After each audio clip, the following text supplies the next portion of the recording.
Hello, race fans, and welcome to another night of OSCA action here on 3YTV. Tonight's presentation of the Weekend Woodsmen 200, and it's an even more special night as we have monster trucks out here on the high banks of the Atlanta Motor Speedway. I'm Ty McIntosh, joined as always by Cameron Rich and Carlos on the controls, and boy, do we have a star-studded night for you, full of action, monster trucks everywhere, about 16 of them, and we're going to roll right into our broadcasters' picks here. As Tim, you're up. Carlos is going to get those pulled up. Tim's lead us off. I'm going to go with Brent Jones.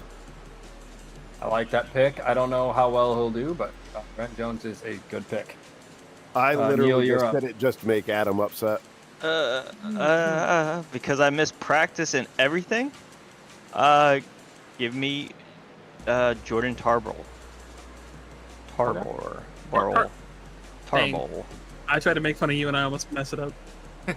That's you guys really going for the great picks to start.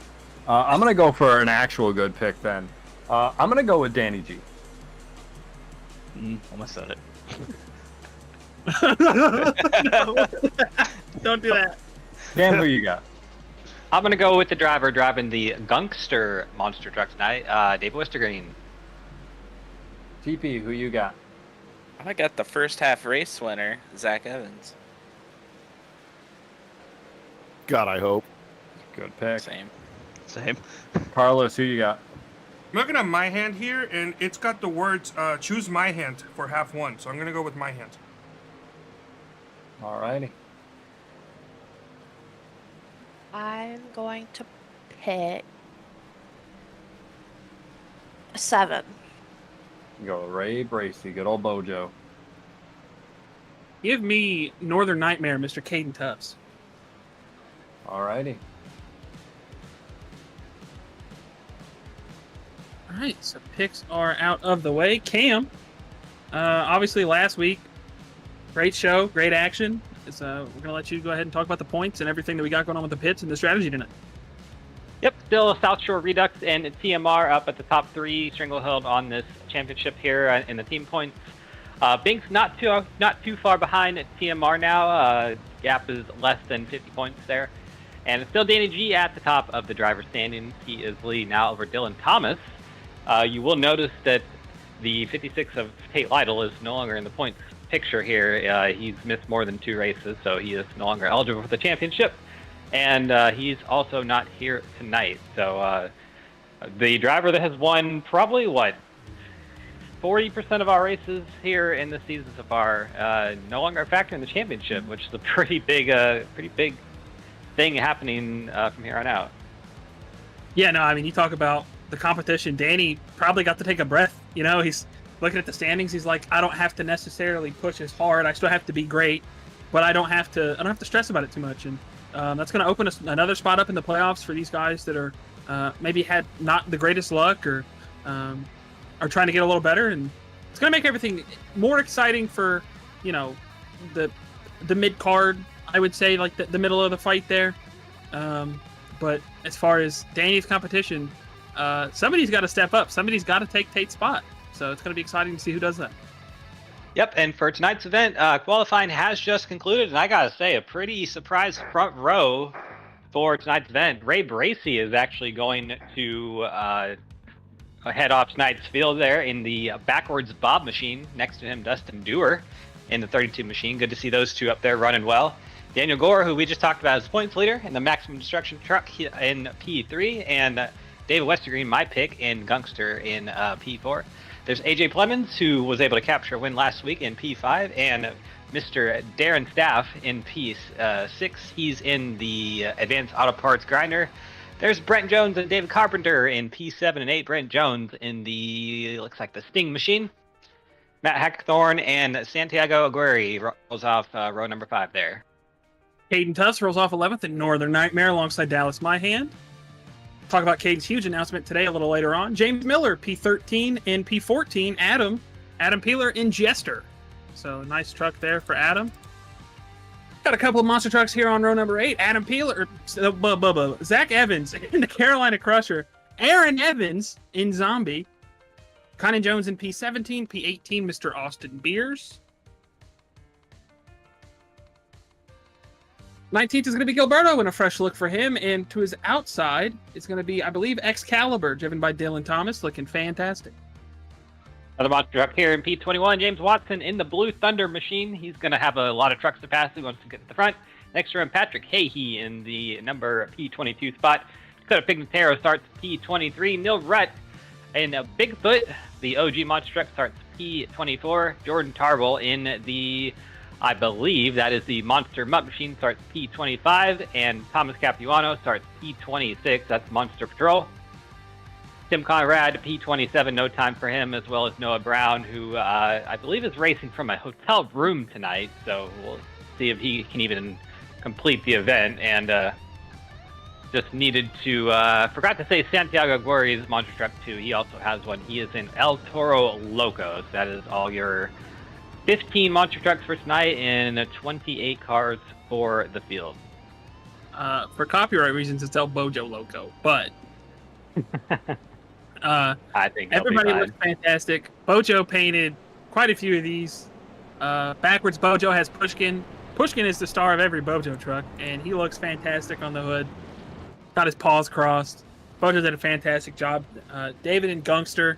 You see Max D in the Peter. There's Pushkin. Look at him. Look at that. Look at that dude.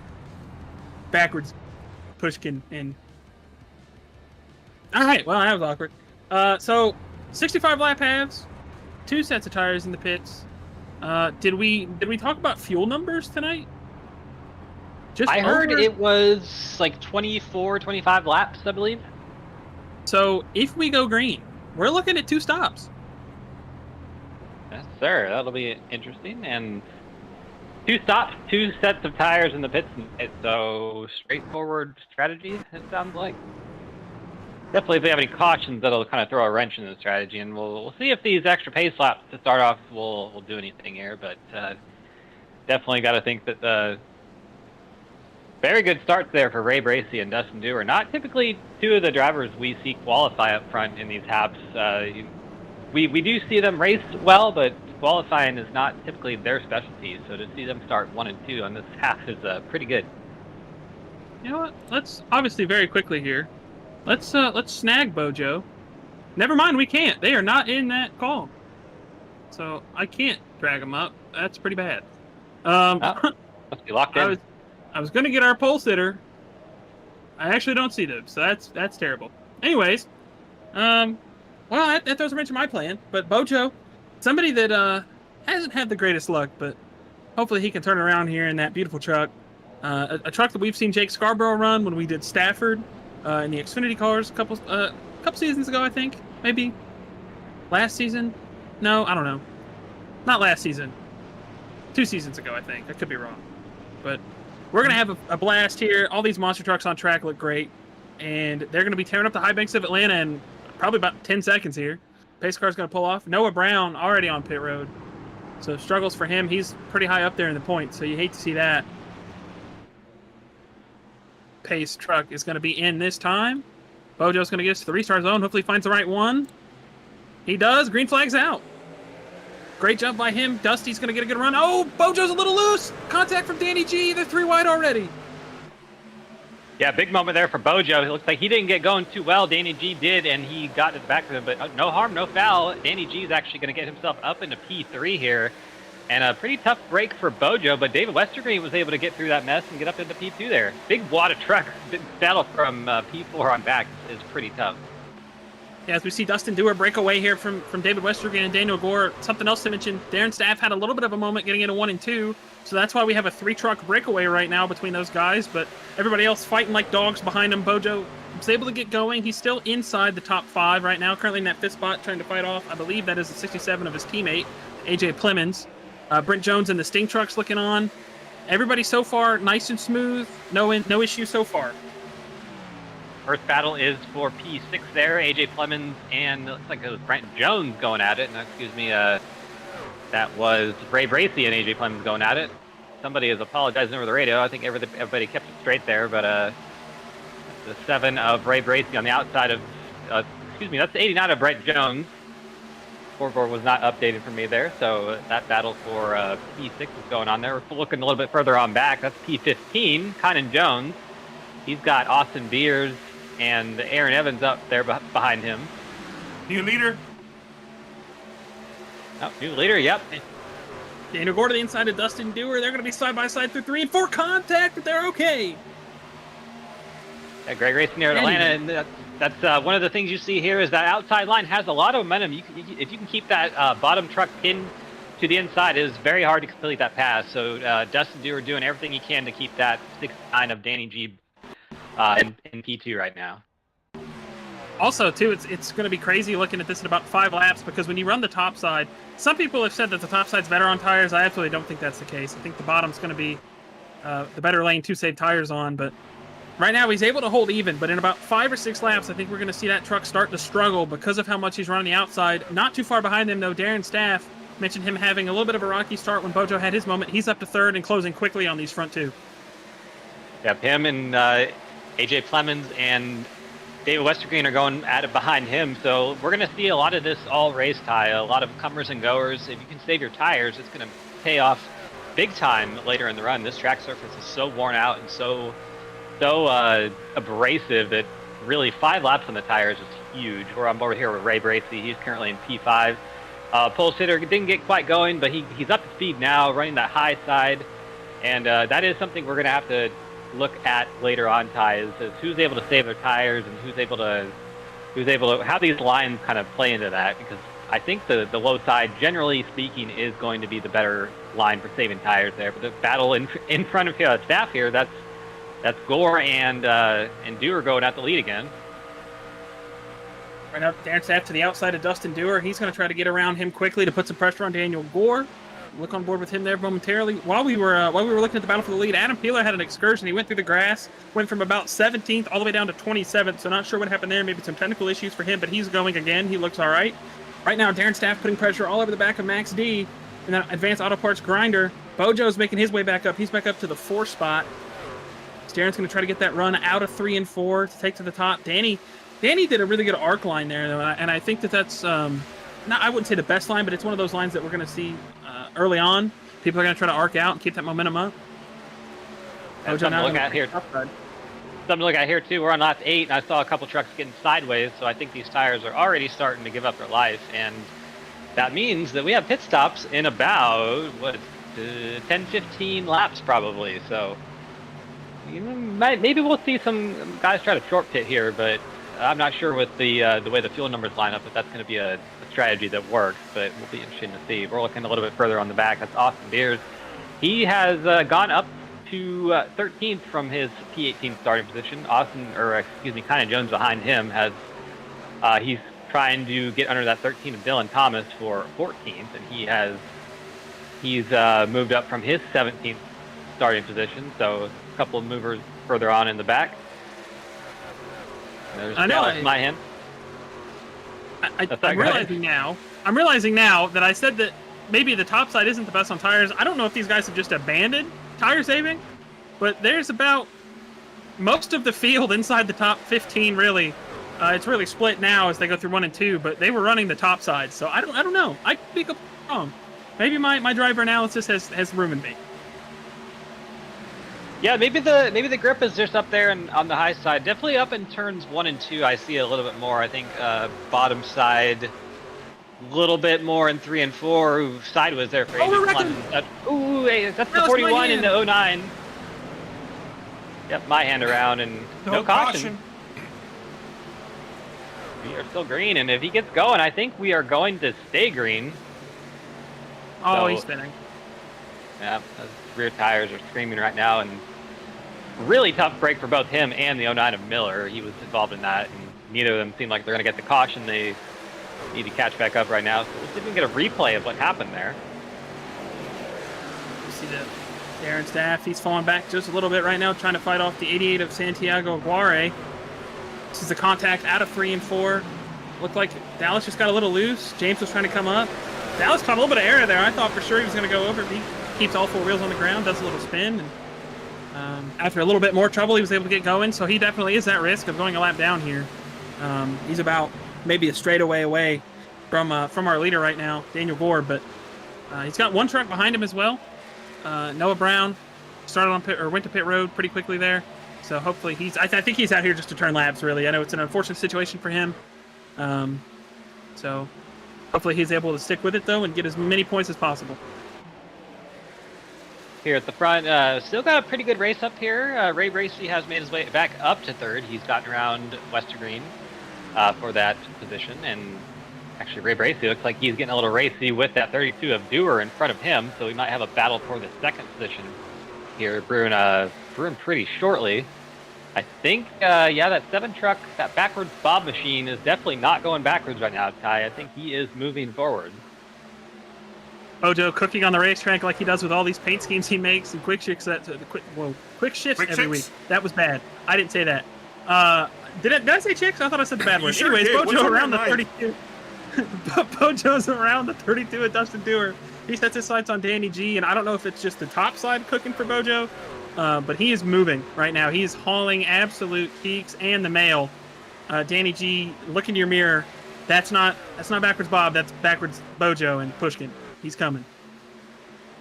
Yep, and that's really the biggest move on the racetrack right now. Kind of looking through the field, right? I think the first battle at least that I can see is the there's Dylan Thomas. Some issue with him. That's through turns 1 and 2 right now. 3 and 4, actually, I believe. The replay. We'll see what happened here. Here he comes through 3 and 4, slides up the racetrack. He is right in front of, I believe that was... That's Darren's staff. Ooh, some contact with staff. No, that wasn't any contact. The 13 got loose going from bottom to top in the exit corner.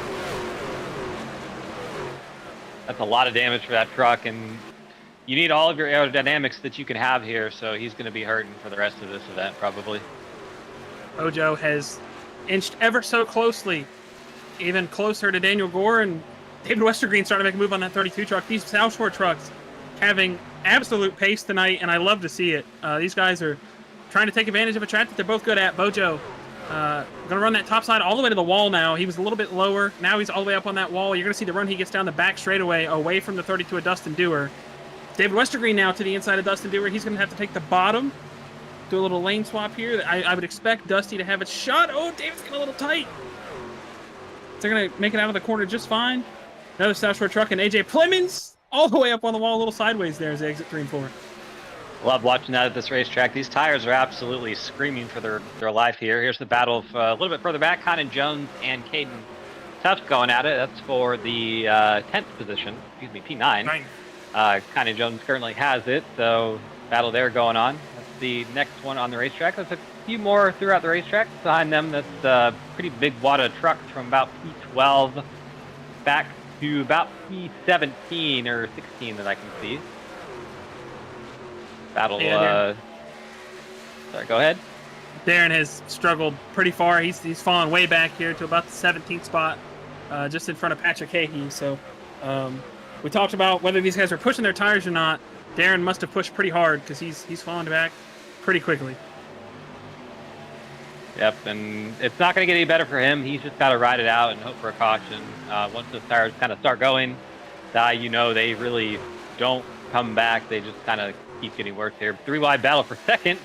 That's Bojo, Westergreen, and Dustin Dewar. Dustin Dewar a little loose there through the tri-oval and keeps going straight, but we have another battle, or another player in this battle. That's AJ Plemons in the 67. He's decided he wants to get involved there. And there's also Santiago Aguirre in the El Bojo, or El Toro Bojo, I believe it is, machine. He's not too far behind. We might have a 5-truck battle for P2 here in a moment. Yeah, don't count out Austin Beers. He has absolutely worked his way through here. Started 18th. He's up to the 8th spot right now. Looking to close in on Santi. We might have a 5 or 6 truck battle for second. Danny G is looking in his mirror, and he is salivating.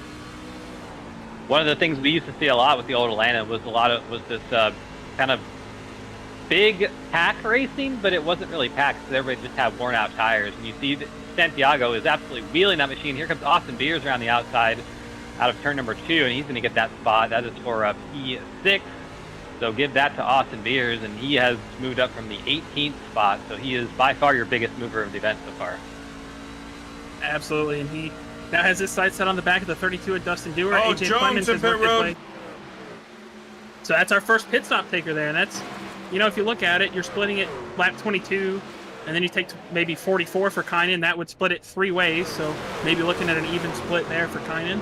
AJ Plemons now clears, or is to the inside of Bojo and should clear him out of 3 and 4 to take the second spot. So AJ Plemons on the move as we see that huge pack of cars up there. Caden Tufts, Patrick Hahey, I believe that is also the James Watson machine. Dusty Dewar on pit road. Yep, so the window is open now. Absolutely. Kynan Jones was running P9 before he pitted. So everybody in the top 15 or so is going to be looking at that. And I think we're going to see a lot of activity here on pit road now. There is Darren Staff. He's probably very excited to get those tires off. Another player on pit road, and that was the 17 of Tarble. 41 of My Hand is down as well. So I think, yep, 09 of Hackathorn. So you're probably going to see the 69 of Gore pit here in the next couple laps. You're the leader. You kind of want to try to make that as far out as you can. Who had the black flag, Carlos? Hayden. Oh, no. Oh, Hayden. Oh, no, that's not good. That's definitely a nightmare. It's speeding in pit road. Austin Beers down the back straightaway there a couple laps ago. I want to say about a lap ago. Was to the inside of Bojo, got really loose, almost turned Bojo, but was able to gather it up. No problem there. So somebody that's obviously feeling that tire wear. I mean, when you push from 18th all the way up to 5th, your tires are probably cooked. James Watson! That's a black flag, speeding in pit road. Yeah. Probably, I would have to imagine hitting the cone and then crossing into the grass. That might be unsafe pit exit as well. I'm not sure how tight iRacing is on that penalty call, but yeah. And that we're going to have 69 Gore as well as a lot of the other leaders come in this lap. I heard Bracy as well as Black 99 flag, of Gomera. leader, Daniel Gore. Daniel Gore, Speeding in pit road. Yeah. That is big, huge moment for the leader of this race. That is not going to do him any favors there. We always talk about how with new Atlanta, the pit road's weird, but with old Atlanta, like we're seeing here, you have so much speed when you're coming off the corner, your tires are worn, you're trying to slow down, that it's a struggle. Honestly, I don't think I've mastered it. It's extremely uncomfortable. And even when you nail it, you go, that didn't feel good. I think the funny thing is, I'm watching Daniel do that, and I was literally watching the last OSCA event that I ran here back in 23 or so, I think it was, and I did the same exact thing he did, so I know how he feels. David Carpenter was also some issues. He spun around as well. It's just such a hard pit road to get on, because like you said, Ty, your tires are so worn, you're so fast, and that is a pretty sharp angle to get on pit road. The banking is pretty aggressive, and it's just a lot of things that make it pretty difficult.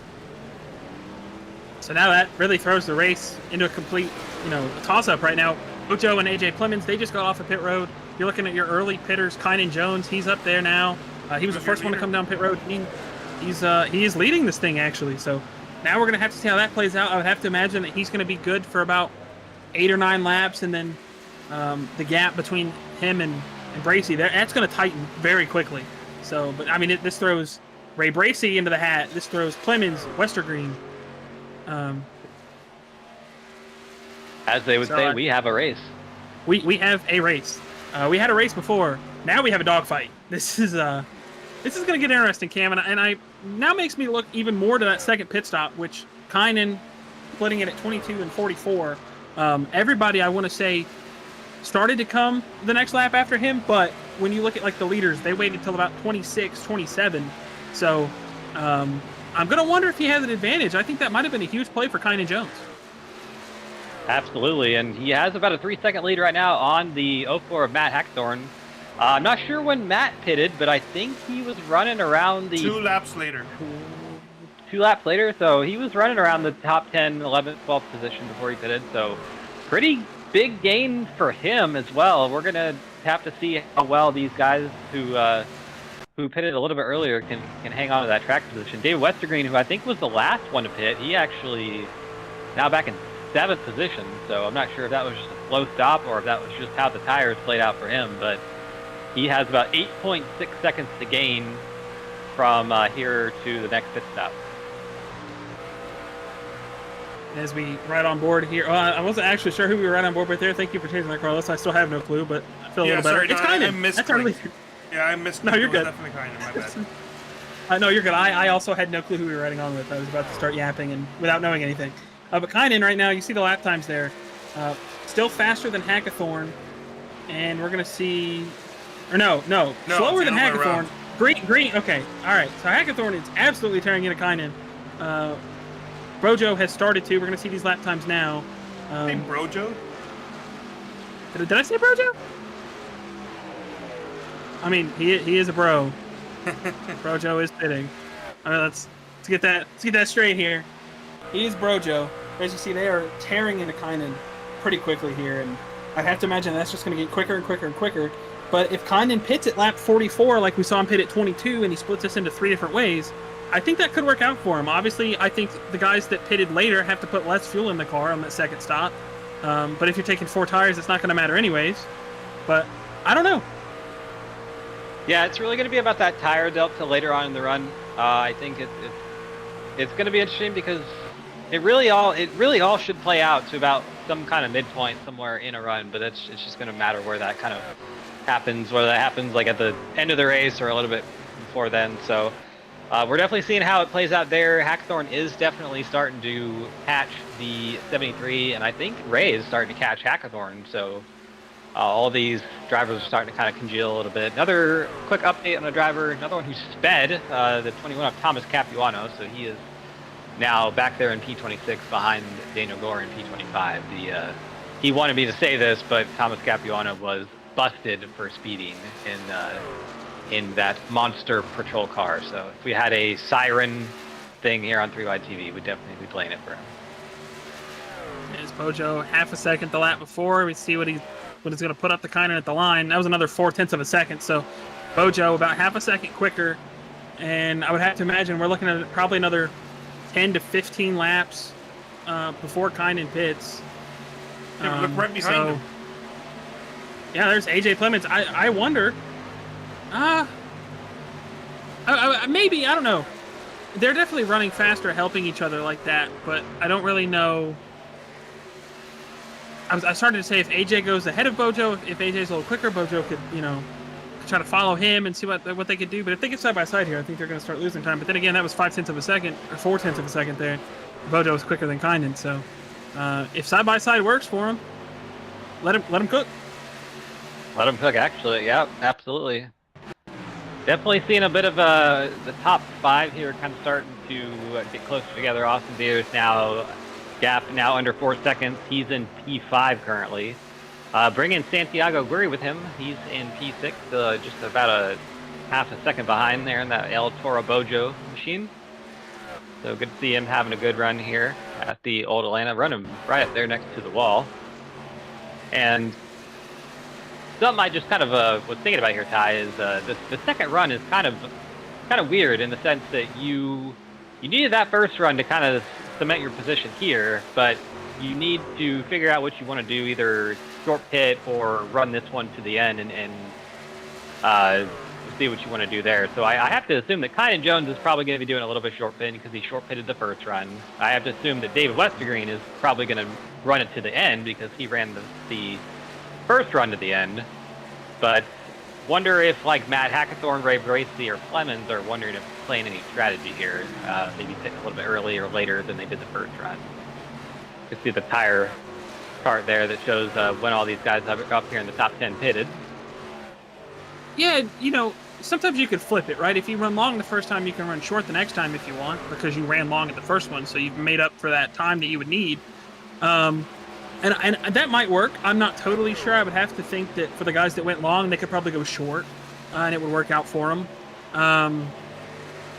But to your point with Kynan, obviously, I think Kynan has to short pit. You can't go any longer than you did the first time, because then...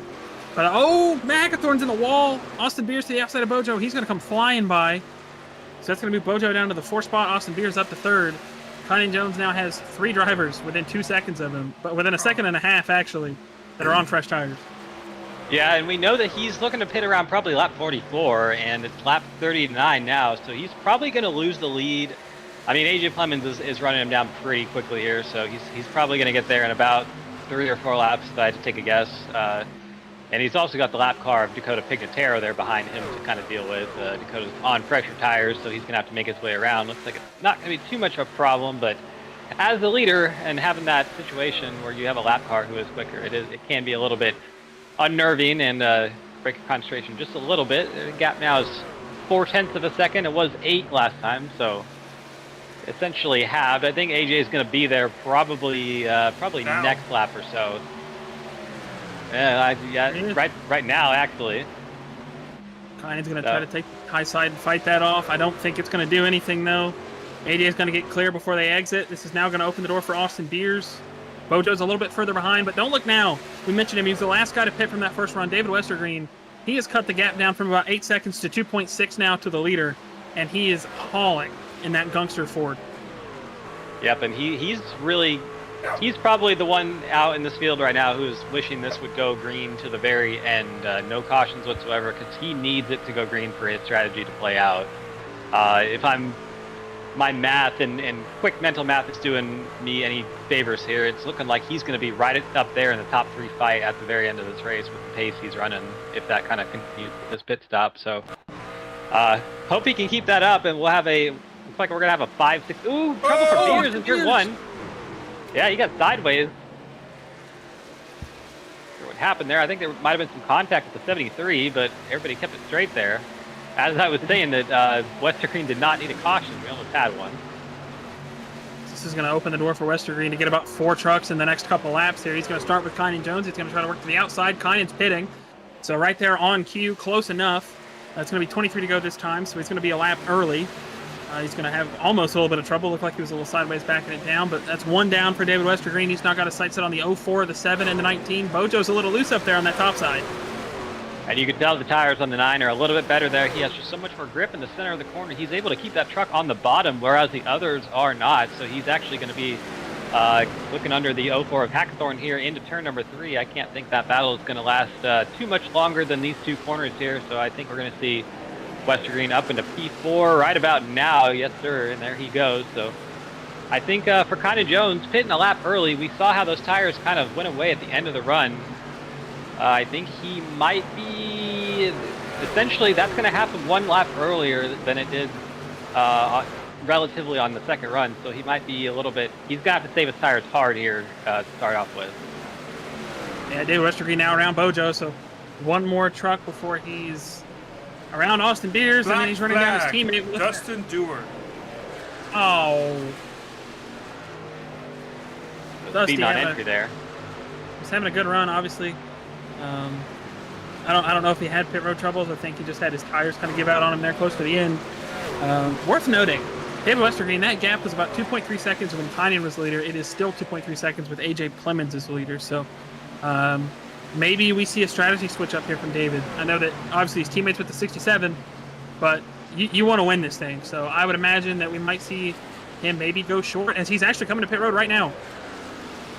Yep, you were right on the money there, Ty. He's at pit road now. I think if he is in the call with AJ there, which I see he is, he might have told him he was going to be pitting next lap and just decided to dive in. I've definitely done that before. Trip up my teammates. There's the 09 of Miller on pit road as well. A couple other trucks coming. So definitely we are going to see the whole field. AJ now knows that his teammate is on the pit road. Ray Bracey coming down this lap. There's Bojo coming in, Matt Hackathorn coming with him. Let's see if there's any troubles on pit road. The first time around was a little bit rough for some guys, so they should have learned the lesson by now. I think all 3 of those guys, Beers, Bracey, and Hackathorn, they got down pretty well. Oh, we got somebody blew up. I just heard somebody blow up. Somebody hit something and blew up. I think that was, that may have been Noah Brown or somebody who was in pit road. Yeah, I think it was Jordan Tarble. Okay. I heard somebody blow up. I was a little concerned. I could tell, actually.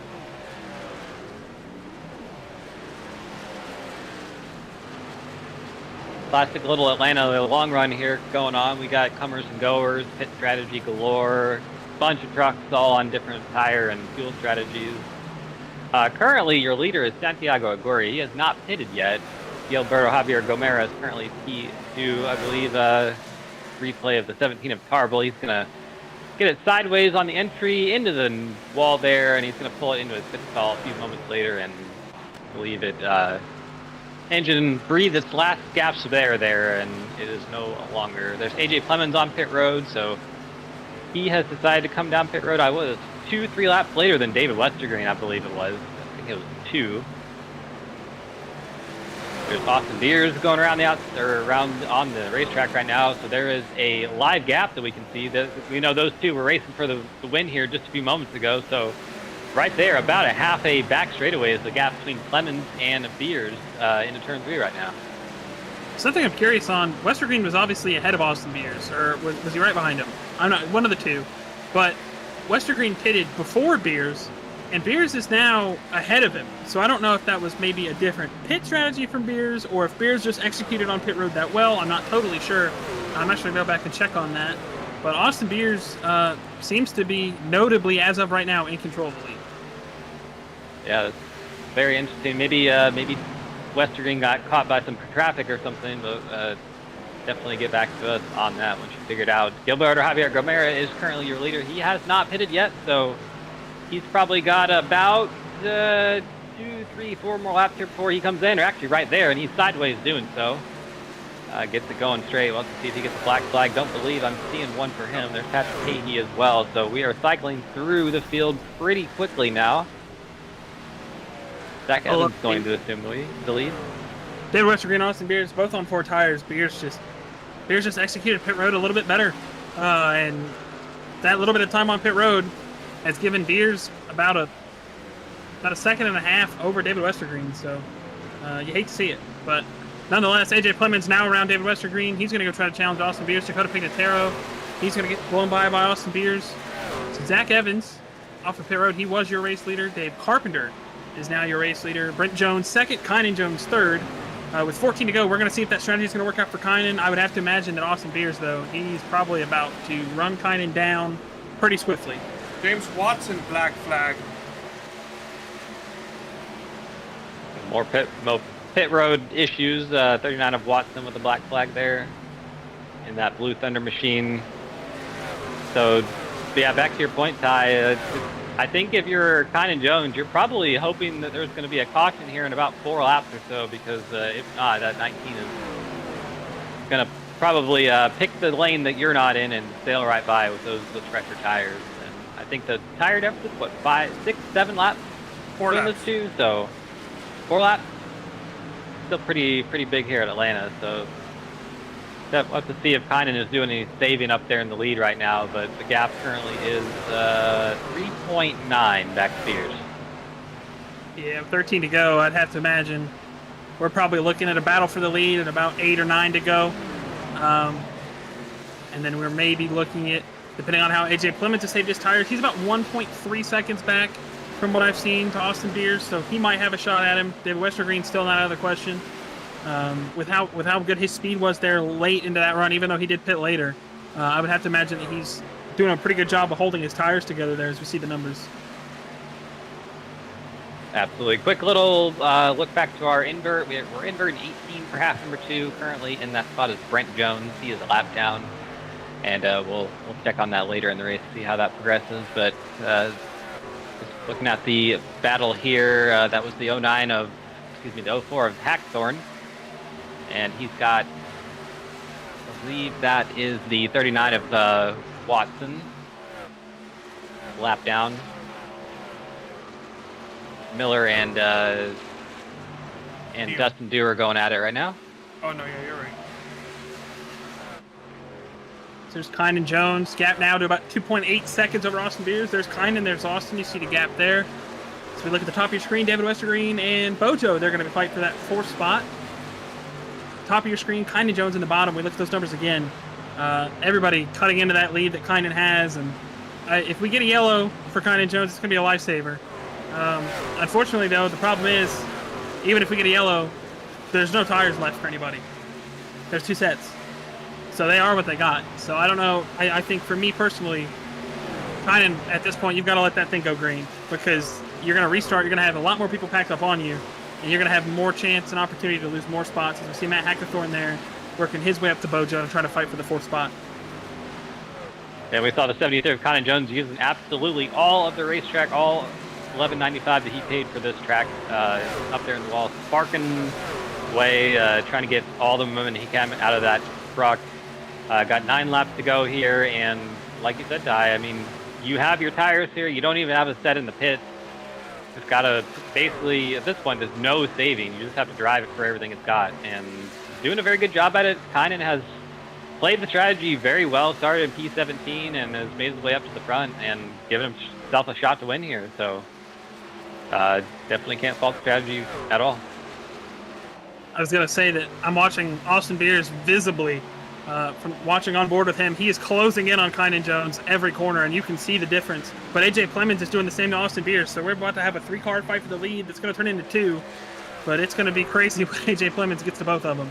So fun fact, yeah, Clemens note there, has that's 1 70. lap fresher tires than Beers. Oh, wow. Interesting. That could be all the difference here in the end, so we'll have to see.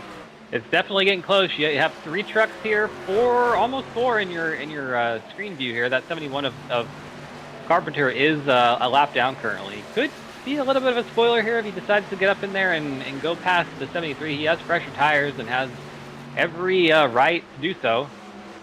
Let's see if the leaders give him the room on the racetrack. Looks like they are. They don't want the 71 to be in their race, and the 71 doesn't want to be in theirs, so they'll probably just give him the room. Battle for the lead. Actually, it looks like that battle is no longer a battle. It's 19 of Austin Beers has taken it from Kynan Jones. Kind of just drove around him on the front stretch and made that a pretty quick affair. 67 of Clemens follows him as well. Yeah, it looks like Kynan maybe tried to get to the gas a little quicker to try to challenge Austin Beers off the corner with what he had left, but unfortunately he's going to get into the outside walls. At the top of your screen, Gilberto Javier Gomera, Dustin Dewar, and Darren Staff. They are fighting for the 12th spot right now. As Austin Beers is going to get loose off of 3 and 4, AJ Clemens is going to have an open door here. Probably wants to get out of 1 and 2 if he's able to keep the momentum up. And this is the battle I've wanted to see all season. These 2 short track drivers, Beers and Clemens, going at it on a big track, which is a pretty big surprise. We haven't been able to see it all season, but we're about halfway through the OSCA Weekend Woodsman Series, and we finally got this battle. So we have 5 laps to go. AJ Clemens looks on the inside of Beers through turns 3 and 4. He's looking for that lead, wants to get his 2nd win on the season. Beers wants to get his, I believe, 3rd. These 2 are going to go at it for all they got. We know both of them are about as aggressive as they come, and they will not give it up for anything they have. Absolutely not. With 4 laps to go, he's going to try to send it down there on the bottom. Beers is going to fight back on the top side. He's going to squeeze him, but they're both going to be just fine coming out of 1 and 2. They're going to be side by side. It's going to be a drag race by the time they get to 3 and 4. Beers has that preferred line, kind of, sort of, but AJ Clemens has the fresher tires. We brought up that 1 lap fresher tires, which is, it looks like it might be all the difference here in the end. That inside line is a little bit better for that, and but can't do anything with that 19 truck there. 3 laps to go. Austin didn't really give him much room on the bottom there through the tri-oval. Clemens is going to send it in once again. Still no bueno. Austin Beers hangs on to that right rear quarter panel. That's getting tighter. Beers is going to have a little bit more momentum off of 1 and 2, but I think it's still going to be a side-by-side battle by the time they get to the top of 3 and 4. Yeah, these 2 are not giving each other an inch, and Austin Beers actually drives it very hard into turn number 3 there. All he has to do is keep on that right rear of the 67, and AJ can't do much with that. 2 laps to go here as soon as they get to the line, and they've been side-by-side for about 3 laps. I don't see that ending anytime soon. AJ Clemens with a little bit of a good run into turn number 1. He clears the number 19 of Beers. I think that might be all she wrote for this race. He's going to have the better run off of turn number 2. I don't know. I start to wonder if that might have been a strategy play for Austin Beers. He's going to try to go to the bottom now. He's going to send it to the inside of AJ Clemens. I don't know if Clemens is going to be able to do much. He's actually going to be able to clear him. That's going to be all she wrote. Austin Beers with 1 last shot. White flag in the air this time. AJ Clemens, huge momentum off of 3 and 4. I don't think Austin Beers is going to have a shot through 1 and 2. No, those tires on the 19 are pretty much well in use. Pretty much everybody's tires up here in the top 10 are well in use, and these drivers are turning more right in the corners than they are left at this point. Austin Beers a little bit sideways there off turn number 2. The gap is about 2-3 tenths down the backstretch. I don't think he's going to have enough to do anything with AJ Clemens unless we get a holy send into turn number 3, which it looks like we're not going to get. And I think AJ Clemens through turn number 4 here is going to pick up his 2nd win on the season. AJ Clemens wins here at Atlanta, half number 1. Austin Beers P2. Kynan Jones hangs on for third. Bojo 4th. David Westergreen 5th. Matt Hackathorn 6th. I can't speak. James Miller 7th. Santiago 8th. 9th is going to go to Zach Evans. And 10th, how about Neil Rudd? What a good race! Wow, that was. Did we get just a single caution, I believe, in that half? We did not get a single yellow. We did not get a single yellow. All right. That was Awesome, absolutely awesome race. fantastic. You saw the strategy play out. Kynan Jones, shout out to him, hanging on for P3. David Westergreen was giving him props. To cut it into thirds, I mean that's something that it was a great call. But when you have those tires advantages, and at Atlanta, tires mean everything. So huge call for him. He was running 17th. He was starting 17th. I think he was running just outside the top 10, and he comes home third. So that's huge. Absolutely. Let's go ahead and go through your running or your finishing results for half number 1 here. AJ Plemons gets his second win of the season. That South Shore machine comes home in P1. Austin Beers in P2. Kynan Jones comes home in P3. Strong run for him. Has had a lot of bad luck on the season, so good to see him get a strong finish. Ray Bracey comes home in P4th and P5. His teammate David Westergreen. Matt Hackathorn and James Miller, the Team R duo, strong runs in P6 and P7. Santiago Guerri comes home in P8. Zach Evans in P9, and Neil Rutt comes home in P10. Coming home 11th is going to be, oh golly, why does it do this every time? There we go. Coming home 11th is going to be Gilberto Javier Gomera. Patrick comes home 12th. 13th is going to be Adam Peeler. 14th, Aaron Staff. 15th, Aaron Evans. 16th, Dave Carpenter. 17th, Dallas Myhan. Brent Jones, 18th. 19th, it's going to be Dakota Pignataro. And Daniel Gore will round out the top 20. Coming up in 21st, Thomas Capuano, another driver with a pit road speeding penalty. P22 is Dustin Dewar. Had some issues there. Had a great run to start off the race. Did not finish. He deserved probably. Jordan Tarble comes home in P23. James Watson in P24. Caden Tuff, the Northern Nightmare, had a nightmare of a race. P25. Tim Conrad comes home in P26. Dylan Thomas comes home in P27. And Noah Brown with Starting Park on the night comes home in P28. I believe we are going to go ahead and get our second half broadcast picks in here. We are indeed. Good old Tyler McIntosh. You I don't like it when you do that. you had some luck, man. Yeah. You know, I picked Caden. It was definitely a nightmare. As Cam said, I really haven't thought about this too much, and I don't know what I'm going to do. Actually, no, I do. I'm going to take half one winner. Give me AJ Plemons. Oh, I like that. I like that a lot. Neil was in here.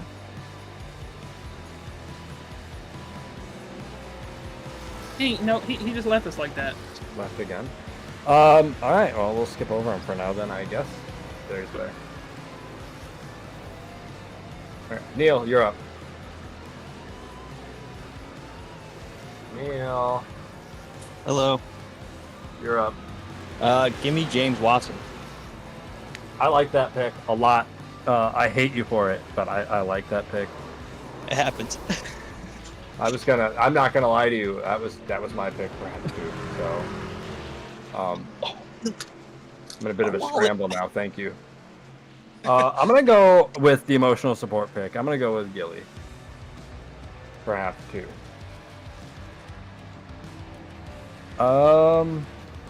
Tim, you're up. I'm gonna go with Neil Rutt. Yeah, you sure you want to do that? He's not gonna start this half. Are you sure? Oh, he's not starting a half? No, he's got to run down the street. Well, then can I go with Bojo? You definitely can. Not because you picked him last week. Ooh. Well, okay. I know somebody that I have not picked, and I'm gonna go with Adam Peeler. Oh, I thought it was me. I thought you were gonna go with Aaron Evans, to be honest. Not yet.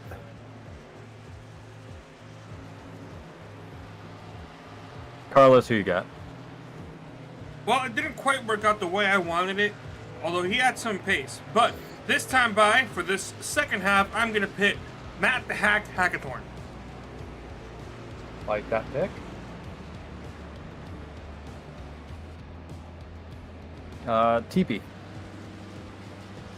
Well, we're gonna get a little interesting here. Halfway through the season, gotta start thinking wide. We're gonna go with second half winner, Patrick. However you say his last name, Ahi. Ahi.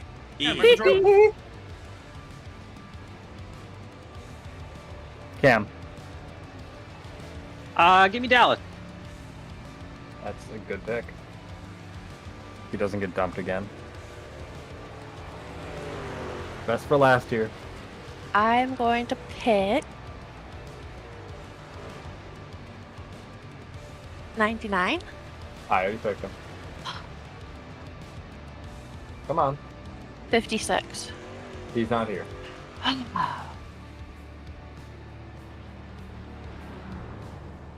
What about Daniel? You can go with Daniel Gore. I'll go with it. Cool, All that right, is well. it. Vic, please remind drivers if they have a webcam to turn them on. Yeah. I did not realize I was actually dead last in that. Well, that's terrible. The bigger they are, the harder they fall, and well, they call me Ty McIntyre for a reason. If it makes you feel better, Ty, I finished in the bottom half of the field, and I was like third to last to go, so it really wasn't that bad of a race for you. Oh man. Speaking of roll for second half, we see guys driving backwards. This is an OSCA classic. It's I just warm believe up, that they're it, warming up. I can't tell who that is. Neither can I. That would be, Aaron I Evans. believe that's, yeah. He drives better Well, backwards. Aaron. Oh, just me? Okay. I thought that was funny. Anyways. I I'm was gonna get not. ready to roll here. Oh, you were laughing? Okay, well, I'll take it. So we get ready to roll through your top 28? 28 starters? The whole 28? Top 20, I don't know why I said top 28. Anyways, Brent Jones, he got the invert pole. He will start on the pole position in that beautiful Sting machine. To his outside, Dallas Myhan in the 41. He went for a little bit of a tumble early on in half number 1. Let's see if he's able to round it up. Dave Carpenter, P3. And that number 71, Cheaties Chevrolet. To his outside, Aaron Evans in the Zombie Machine. Darren Staff rolls off 5th in the Advanced Auto Parts Grinder. To his outside, Adam Peeler in the Jester. Row number 4, Patrick Hehe in Gilberto Javier Gomera. And number 99 in 87. P9 not starting the half, Mr. Neil Rutt. To his outside, what would be Mr. Zach Evans in the Carolina Crusher. P11, we got El Toro Bojo here in the number 88 Santiago Guerri. Next to him, James Miller starts in P12. 13th, we got Matt Hackathorn, his teammate, and in P14, we got the, I forgot what the name of that truck was. It's the Gungster in P14. Backwards, Bojo here in P15. That is Ray Bracey. He was very strong in half 1. We'll see if we can do half number 2. P16 was Kynan Jones. Austin Beers rolls off in P17. AJ Clemens, your half 1 winner in P18. P19 is Dakota Pigantero, and Daniel Gore in P20. Filling off 21st, he was busted for speeding in half number 1, Mr. Thomas Capuano in the Monster Patrol Toyota. To his outside, Dustin Dewar in the number 32. He was also busted for speeding, so a couple of speeders there. 23rd, Jordan Tarble in the Monster Mutt Machine. To his outside, James Watson in the Blue Thunder. Northern Nightmare rolls off 25th, Caden Tufts. 26th, USA 1, Tam Conrad. And rounding out the field, Dylan Thomas in the Excalibur Machine. And Noah Brown, who I think is going to try to start, he will roll off 28th. All right, well, no yellows half 1. This is OSCA. We never have 2 clean halves in a race in a night. Even Daytona, we had no yellows in the first half. We had a yellow in the second one, Cam. Do you think we're going to see these guys get crazy? Do you think that they've learned a little strategy-wise? Or do you think we're going to have somewhere in between? I think both of what you said is true. I think they've all learned something, but I think we're still going to see some craziness because, as you said, it is OSCA, it is a second half, and we always see quite a lot going on here in half number 2. I think we're going to see kind of like what we saw when the strategies were kind of converging a little bit. We had different strategies going on. We're going to see some of the faster trucks in the back kind of try to shoot towards the front. Some of the slower ones in the front kind of go towards the back. And we might see some 3 and 4 wide for a few laps here. So it'll be fun. It'll be very fun to watch. our current pole sitter is blinking a little bit. Hopefully he can get that sorted out. It's going to be fun, though, man. Brent Jones, if he's able to lead us to the green. Dallas Myhan's up there. Dave Carpenter's up there. Aaron Evans. I love the invert, and especially at races like this where things get so crazy, where you can have guys save tires, you can have guys push a little bit. And then you got everybody trying to weed their way through to the front, especially Daniel Gore, who unfortunately started 20th, or will start 20th this half. Did not get even an invert, but he's got a lot of fast guys in front of him to follow, so he should be able to make his way through. Pace car will pull off. Brent Jones is going to try to lead us to the green here. We're going to get to the restart zone, and green flag is out. Dallas Myhan with a great jump. He's actually going to take the lead here. Aaron Evans with a great start as well. He's going to try to follow his teammate. We look a little bit further back, maybe towards that invert here shortly. Brent Jones is blinking pretty bad, so I think that's going to hand Dallas Myhan the lead pretty quickly. I'd have to imagine that Brent might pull it down this time. He's actually going to pull all the way down to the bottom. So Dallas Myhan is your leader. Aaron Evans second. Dave Carpenter fighting for third. And they are going to absolutely dogfight further back as these guys try to work their way through with that invert. Yeah, some problems with the pole sitter 89 of Brent Jones. He's pulled off not pulled off the racetrack. He's pulled to the back here with those connection issues. He's running about P27 right now, I believe. But good start for Dallas Myhan. He's got about a 3/4 tenths on that 48 of Aaron Evans. Looking a little bit further back, there's Jordan Tarbull having some issues with back up towards the front. Yep, big lot of cars here. Everybody back from about second to about, looks like about P25 is in that pack right there, trying to fight for position. And we've got guys pretty wide all over the place. Everywhere. Ooh, some contact there in the back. Austin Beers, and I believe that was the... Actually... thought I saw the 66 of Neil Wright. He is on the racetrack, so we were told incorrect information. He must have. He must be Frozone. I mean, that guy hauled. If he ran down the street and came back that fast, this man is Frozone. Where's his super suit? Oh, they're wrecking Dave Carpenter. Austin Beers saved it, but not quite. But still wrecking. Yep, there they go. Youngster involved.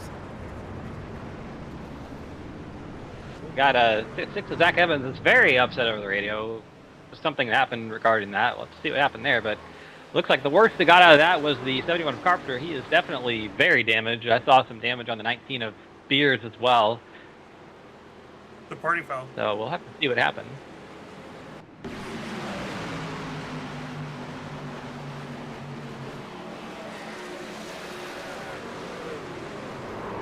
So back to 09 of Miller.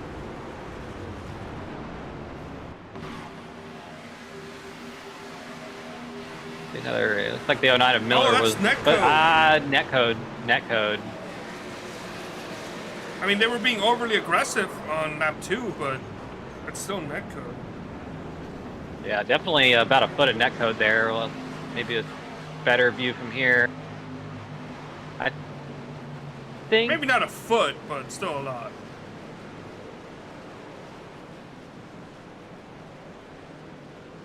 Yeah, race control is actually calling that too. Listening on them, we were just wanting to see what they said about that because had some discussion over the radio. Yeah, I think we had netcode there. Obviously, I think it still would have been a little tight there for the 71 and the 09, but ultimately netcode didn't even give them the opportunity to do that. Or with the 71 of Carpenter actually had a pretty fantastic save there. Just not much you can do when there's a bunch of trucks behind and they kind of pile into the back of you. But he had it saved before that happened, so I got to give him props on that piece of driving right there. What did race control determine? Netcode. Okay. So as we suspected there, AJ Plemons getting a little bit of damage there on Austin Beers. David Westergreen heavily affected. Moment there.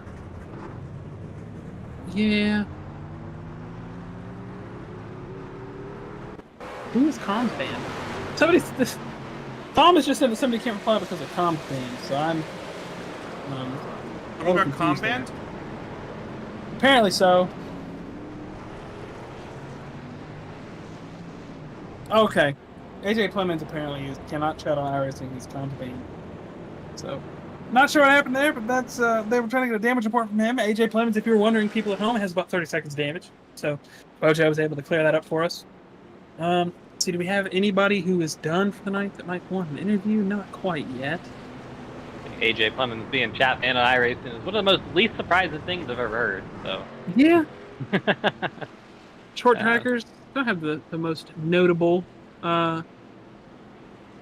Raced with them all my life on iRacing, or all my life since I've been on here, and I learned with the best of them, and I almost got chat banned a few times.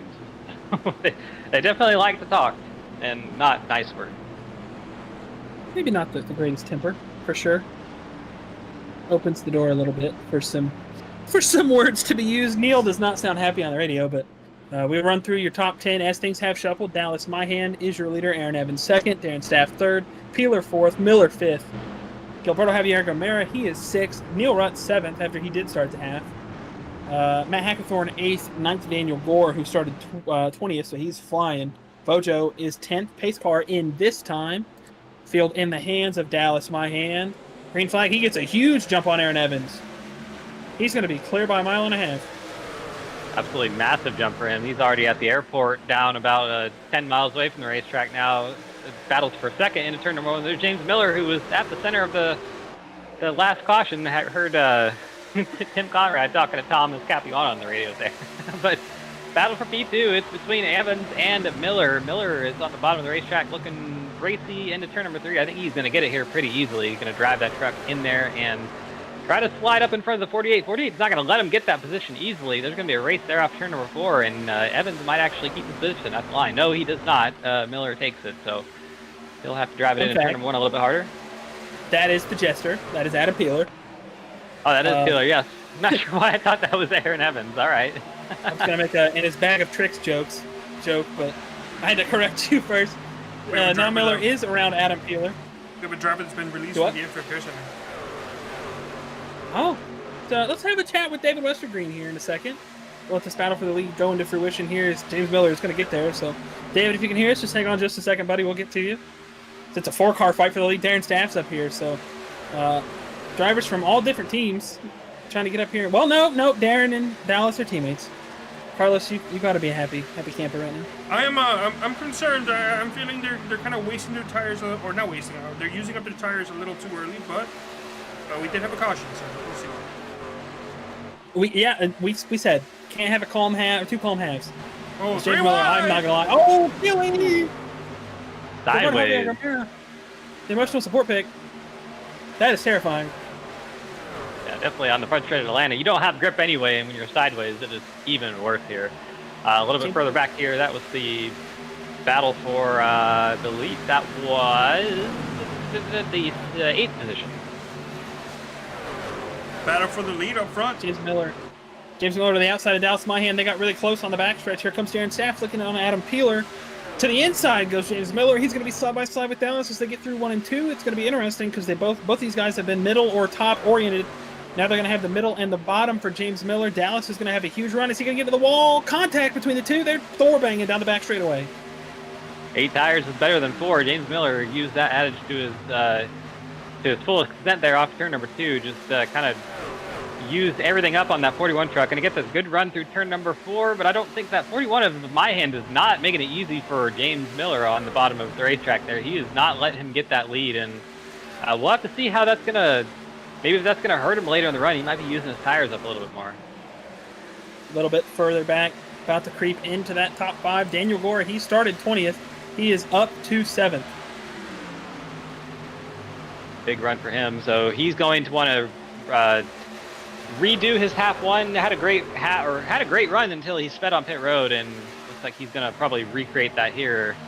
Another great run in half number 2 if he can keep it good on pit road. We can pull David whenever you guys want. He went back to his team channel. I can't see the team channel. Like I can't see who's in it, so I can't pull him up. But if somebody would pull him up, I'll do the deed. Yeah, we can get him. Give me just a second here. Huh. I also can't see the team channel. Yeah, I don't know. I can't see who's in it. It's weird. Yeah, we can't see South Sword's team. Okay, well, that's a very interesting thing. The battle for the lead has heated up. I'll actually pull him up here. David, it's type of the booth, buddy. Got a copy? I do. Well, you had some insane pace there in half number 1. Obviously, half number 2, some net code. maybe a little bit of aggression before the net code got you in an unfortunate situation, and you're going to be done early for half two. How do you look to regroup and look forward to next week? Look at it this way. All right, Zach Evans put it perfectly. It's a bonehead move. You can't be throwing it 3 wide every single lap here. I mean, I was faster than the guys in front of me there, and you know, if you're chucking it 3 wide and somebody wrecks, I don't know, Vic should put it on him. But regardless of the net code, because that shouldn't have happened. Everybody else was going 2 and 3 wide, and we were fine. So frustrating for this half. But I want to talk about the first. That shit fun. I had a blast, dude. That was the best I've felt on this, you know, in this league for this season. Obviously, had a good run at Daytona, but in one of these normal tracks, man, that was really fun. It's cool to be up front. I think AJ and Austin had a little more nutted and kind of nipped us on strategy, but 3 stops for cars in the top 5 is really awesome. I'm really happy about that, and I'm gonna try to get out here and grab a couple of spots at the point. But yeah, I think overall, it's the end of the night. Let's just get ready for next week. All right, buddy. Go ahead. Oh, real quick, I just want to bring up that you were my pick for half one, so great to see you have a good race there. I'm glad I was your pick. I'm glad I delivered some points. But sure, I wish it could have been better in half two. You know, we're working for the playoffs, trying to get back in there. It's been a few seasons since I've been in, so. Bojo's on the inside wall, Dylan Thomas. It's not what I want to hear. Green? Hi. I'm sorry, buddy. I know. They're all good. Bojo's fine. He didn't actually hit the inside wall. Yellow's out. Oh, maybe I gotta go get a wave round. All right, I'll see you guys later. Shout out to Bite Side Sports and Traders Brewing Company. David, what's the green left? Oh no, it's back. Bino fine. Bino fine. What happened with Zach Evans? Give it a replay here on the 3 wide TV. What does go boing boing? Was that Dylan Thomas that was slow, or? So yeah, that happened from the incident earlier.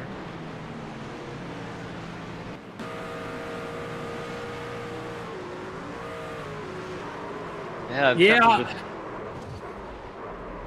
I don't like to do this every week, but I don't know what the third. Like, I get it, you got to get out of the wall, but you got to look in your mirror. You can't really pull down to the middle of the racetrack going 90 miles an hour when the guys behind you were charging at about $170. So Santi, obviously, when he sees that, he's going to panic. Oh, this is what happened initially with Bojo. Yeah, so Bojo went all the way down to the inside, came back up. Dylan pulls it out of the wall, and those guys are going to $170. A black truck too, so it's just a little hard to see that with as quick as you're coming.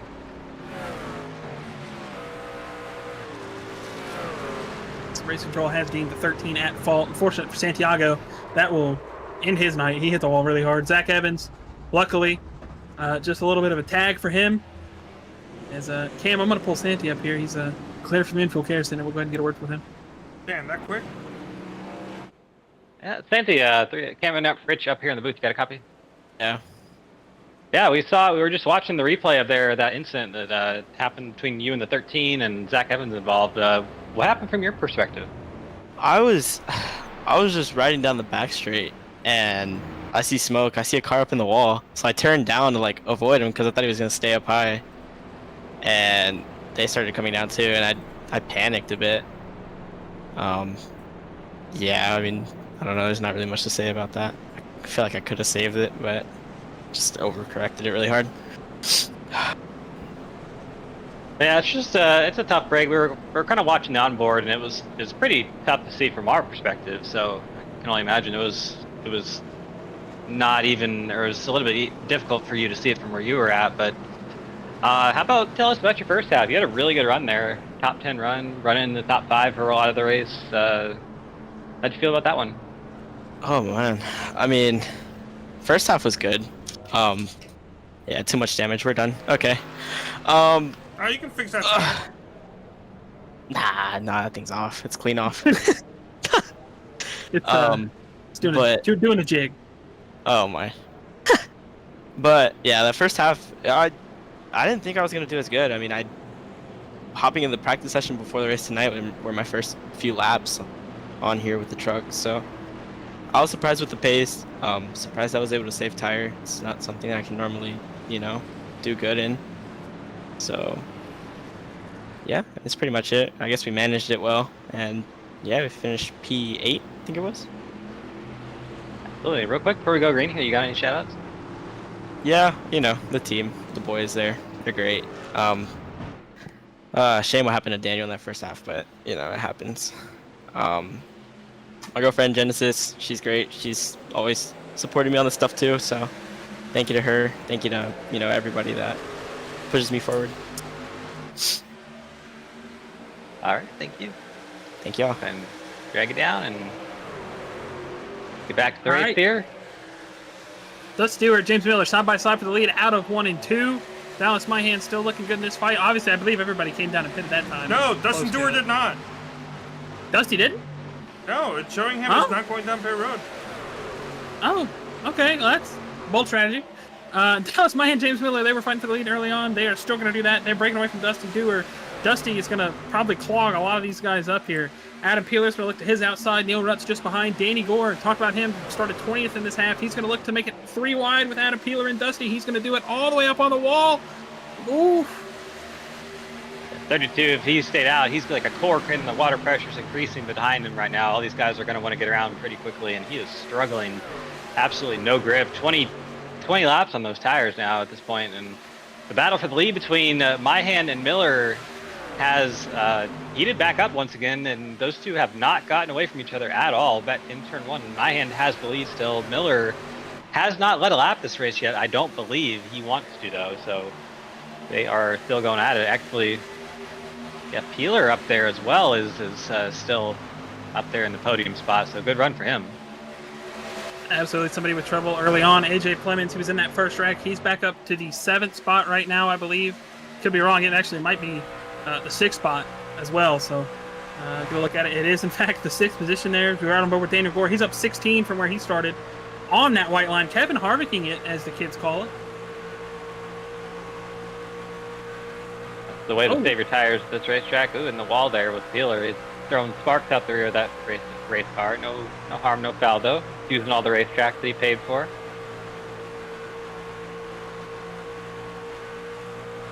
Dallas Myhan still leads by a pretty good bit over James Miller. Adam's still hanging on. Daniel's doing a great job of being quick, but also not burning his tires up. And as I say that, he's actually going to run the top side. It's going to allow Neil Rutt to get all the way down to the bottom. He's Harvicking now.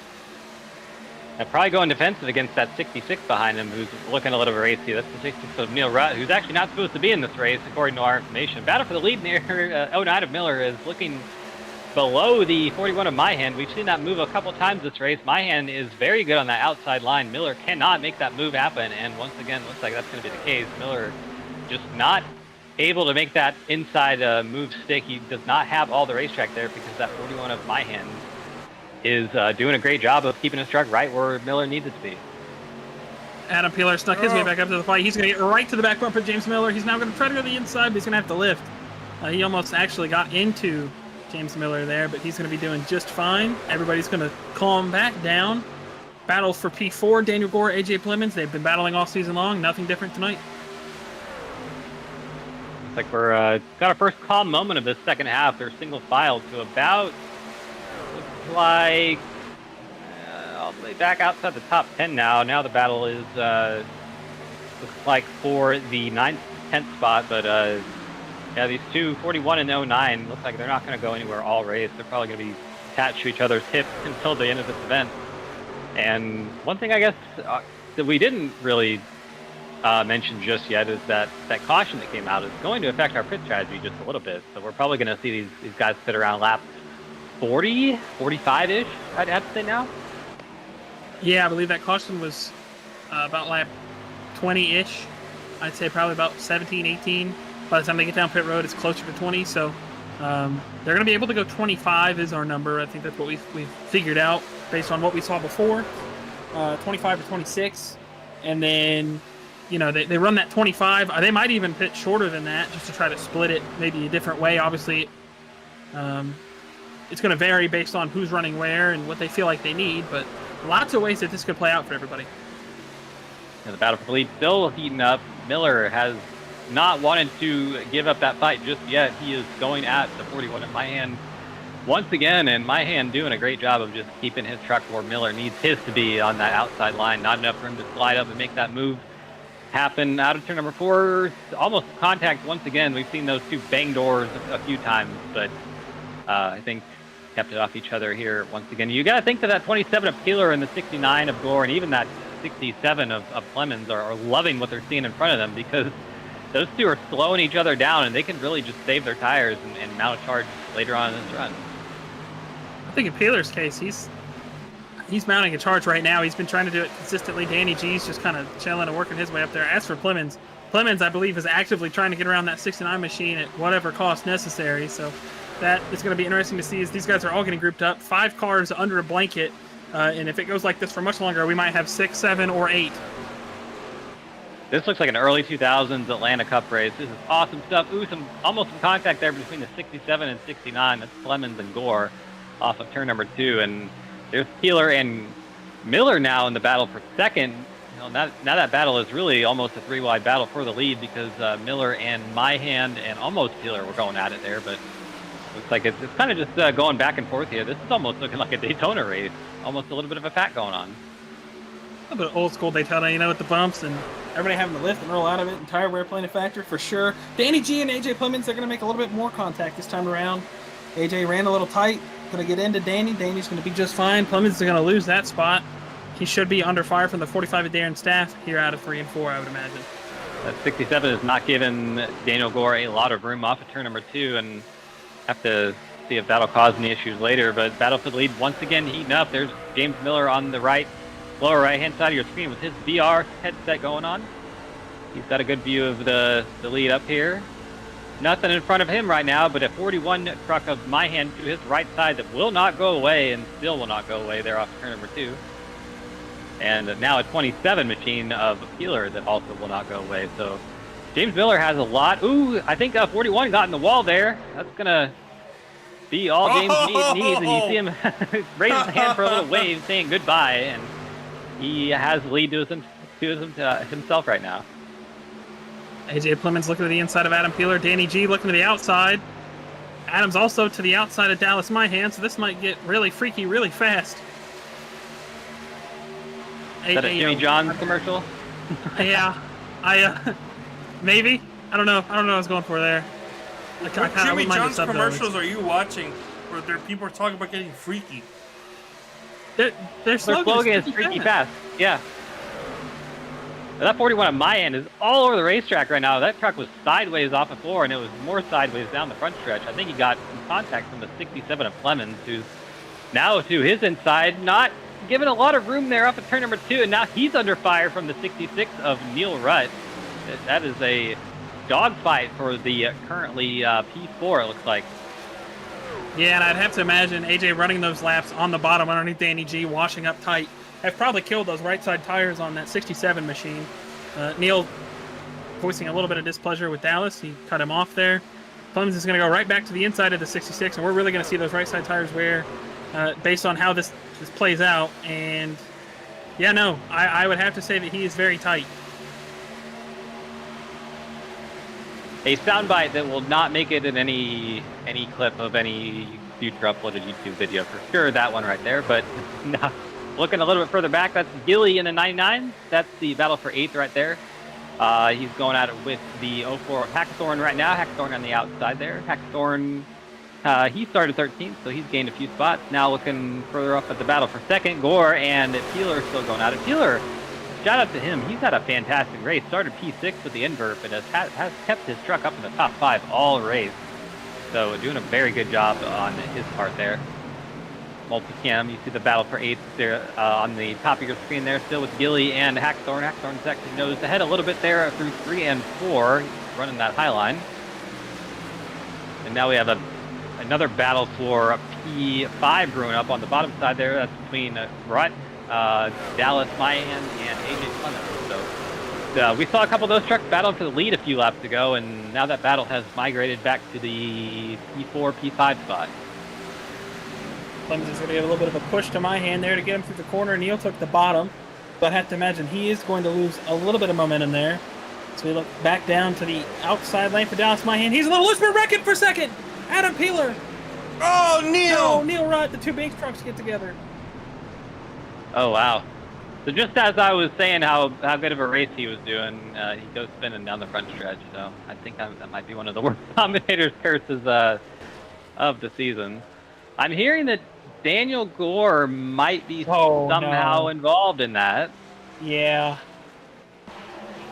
I'd have to say. Oh, well. Pretty big move up there from Danny off the corner.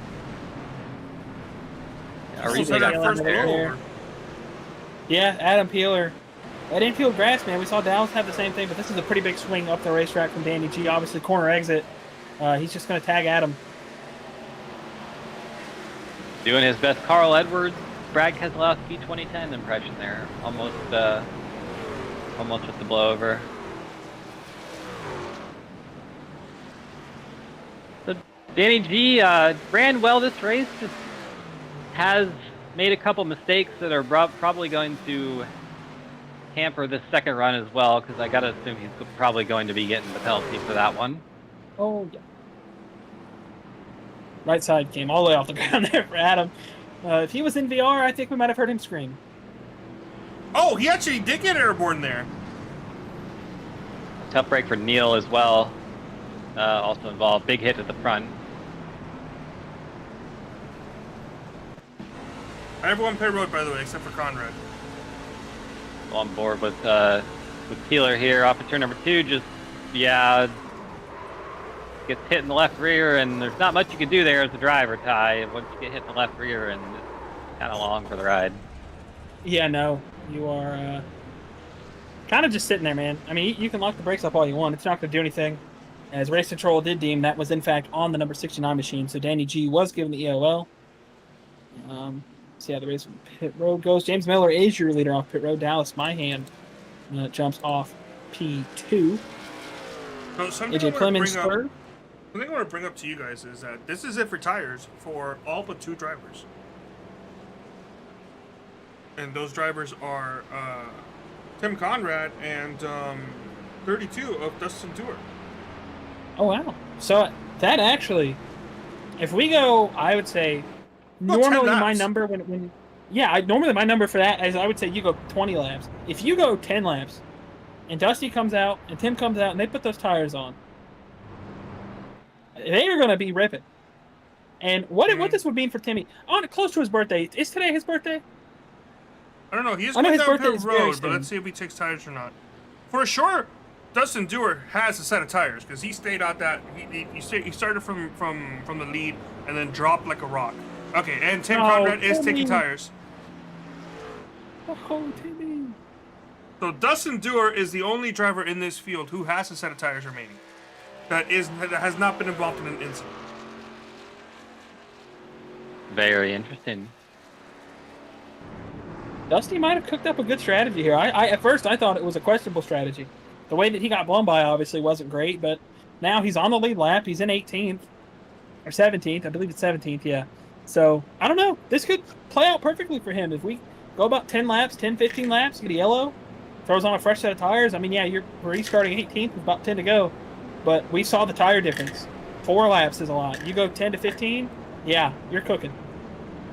Yeah, he'll be damn near flat third turn 1 and 2, and on that restart, so he'll pass about 5 trucks just right there. So definitely be interesting to see the battle for the lead that we've seen all race. So 09 of Miller and 41 of Myhan. This is going to be the restart there. Those two are restarting side by side once again, and that pace truck is pulling off. 23 laps to go. Once we get going, good restart for the 09 of Miller on that inside line. He's going to pull. Ooh. Something happened to somebody back there. I'm not sure. AJ Clemens just alt F4 out of the race. Why? That's my pick. What are you doing? Not sure what happened there, but that brought us some chaos on the restart, and everybody is kind of all over the place right now. So Miller has about a 3 truck length lead on that 41 of Myhan, and new P3 is Gilberto Javier Gamera up there in that 99 truck. I'm mentally recovering. Tim Conrad's coming back down pit road. I would have to imagine that might be something to do with a restart there. Yeah, he's down pit road. I believe Did he have a flag or anything, Carlos? Yeah, remember, he stayed out when pit road was open that first time right. by. So the next time by, it was closed for him, but he went down pit road anyway. So that is I believe, a stop and go or a drive-through. It's one of those two. All right, well, he's going to unfortunately have to serve that. Talk about Gilberto Javier Gomera. He is now in that third spot. Bojo just behind him. Matt Hackathorn fifth. Battle for the lead, though. We talked about it all second half. Dallas my hand, James Miller. Bojo right up on Gilly. That's going to be a pass for third, maybe a fight for third here early on. Looking at the restart. Sorry, I was looking at the restart again with Clemens. It looks like the truck just didn't go and he disappeared. So I'm really not sure what Conrad has happened taken there. that truck to the garage. To get with Clemens there, but that battle for the lead, yeah, heating up once again. I think my hand is absolutely hungry for a win here. We haven't seen that driver win a race here in OSCA in a couple seasons, so definitely looking to get one going here again for that RKM team. His last win at Daytona, I believe 2 seasons ago. Yeah, Daytona. So doing a great job here tonight. He ran well in half one before he had some problems, and looking on the inside of Miller for that lead into turn number 3, and we've seen him be strong. If he can get that lead and get to the high side, it's going to be tough for James to get back around him. But James maybe learning from what Dallas did in the first half of this race, putting his truck right there and making it tough for Dallas. Gilberto still holding on to that third spot right now. Bojo running P4. What about something about Neil Rutt breaking hearts? Is what I just heard. I'm not totally sure. AJ Plemons connected back, and he is now disconnected once again. So not sure what's going on with him. Tim Conrad did the same thing. He disconnected. He is now connected back. So maybe I don't know. I wonder if there maybe is a cone issue. Cam, I don't know if the blue cone, when you hit the blue cone, it like blocks your view. I don't know if that's maybe something that's playing a factor here, but it's odd that it's happened a couple times now. So we'll have to maybe get on top of that after the race. By the way, Heinen on the YouTube chat saying that, of course, we talked about them having a hold penalty. He's also sorting out a VR issue, so it should be back soon. Also added get wrecked tie in regards to AJ Plemons disconnect. Yeah. You know, talk about the first half struggles with Caden Tufts. That happened, so yeah, I'm in shambles. But you know what? At the end of the day, Carlos, the Dodgers won the World Series last year. The Marlins are in shambles. I'll take that. I'm okay. There's Noah Brown making the move around Darren Staff for P8. He actually, he being Noah Brown in the 65, started parked half one, and is in a hotel on dodgy hotel Wi-Fi right now. So doing a pretty good job. He actually does not have pedals. He is racing with the paddles on his wheel as his brake and gas. That's what I was told, and I can't even imagine what throttle control you need at this racetrack. So Noah Brown doing a good job up there in P8 to get some points out of tonight. I just realized I put fire on Carlos. I thought Carlos was coming to get wrecked. Kynan coming to get wrecked. Kynan, that's okay. I'm over here crying. I'm sorry, Carlos. I'm just reading what Kynan said, and you're over here shooting the messenger. I thought you were telling me to get wrecked. But then, see, Kynan actually got I was literally thinking of what I was gonna say because, like, damn, I'm getting shot over here, and you shut me up, dude. I had nothing to say. I'm so sorry. I was like, let me just check the chat because I feel bad. And sure enough, so apologies. The Marlins are great, Carlos. The Dodgers suck. Okay, that's what we need to know. You guys got to show it. Yeah. Battle for the lead is heating up right now as we look at it. James Miller is your leader. Gilberto Javier Gomera is now in second. He is making a push to James Miller. What a story it would be for Gilly. Looking for that first OSCA win. Dallas my hand now still in that fight. A couple of guys who are definitely hungry for wins. I know Gilly is. Gilly's going to back up his entry. He's going to cut down to the bottom. Maybe get a run off the corner at James Miller. Ooh, and the wall, I think, for the 41 are very close to it. Got a little bit loose off of that wall, but like you were saying, Tide, it's not been a good season for Gilly. He's had a lot of bad luck this season, and really even through a lot of last season, to the point where I think he was almost kind of contemplating his presence coming into this season, but definitely giving it a good run there right now. And no matter what happens there from the end, he's gonna be a good run, and hopefully he can keep it up for a good finish. Absolutely, and somebody right behind him, Bojo, was running really good in that first half. Finished 4th. Right now, runs in that 4th spot. Somebody got into the wall there. I don't know if that was James or Gilly. A little bit of smoke. Based off corner speed, I'd have to assume that it might have been Gilly, but everybody okay so far. Matt Hackathorn still runs in the 5th spot. Thomas Capuano up to 6th as well. Started 21st. Shout out to him. Speeding penalty in half number 1. Did not get a speeding penalty in half 2 yet, so good job to him. Hopefully he doesn't get one. I don't believe he has any tires left in the pit, so don't see why they'd be coming down pit road, but nonetheless, running well in the top 10 there. Noah Brown up 21 spots after starting dead last with the dodgy internet. He's up to 7th, so good for him there. Adam Peeler and Daniel Gore up back inside the top 10 again. And Adam Peeler up to 9th and Daniel Gore back up to P10. Running P1 and P2 not too long ago. Billy and Dallas both got into the wall there. Yeah, absolutely. Big wall contact. Oh. Big battle for the lead up here now, or battle for 2nd. We got 4 trucks battling now. Matt Hackathorn has got himself up into the battle now. Where did he come from? If we're gonna get a caution, it's probably gonna come out from here. Yeah, we almost had one there on the corner entry there. 1 and 2. Dallas went to slide up. Gilly in the wall. Oh no.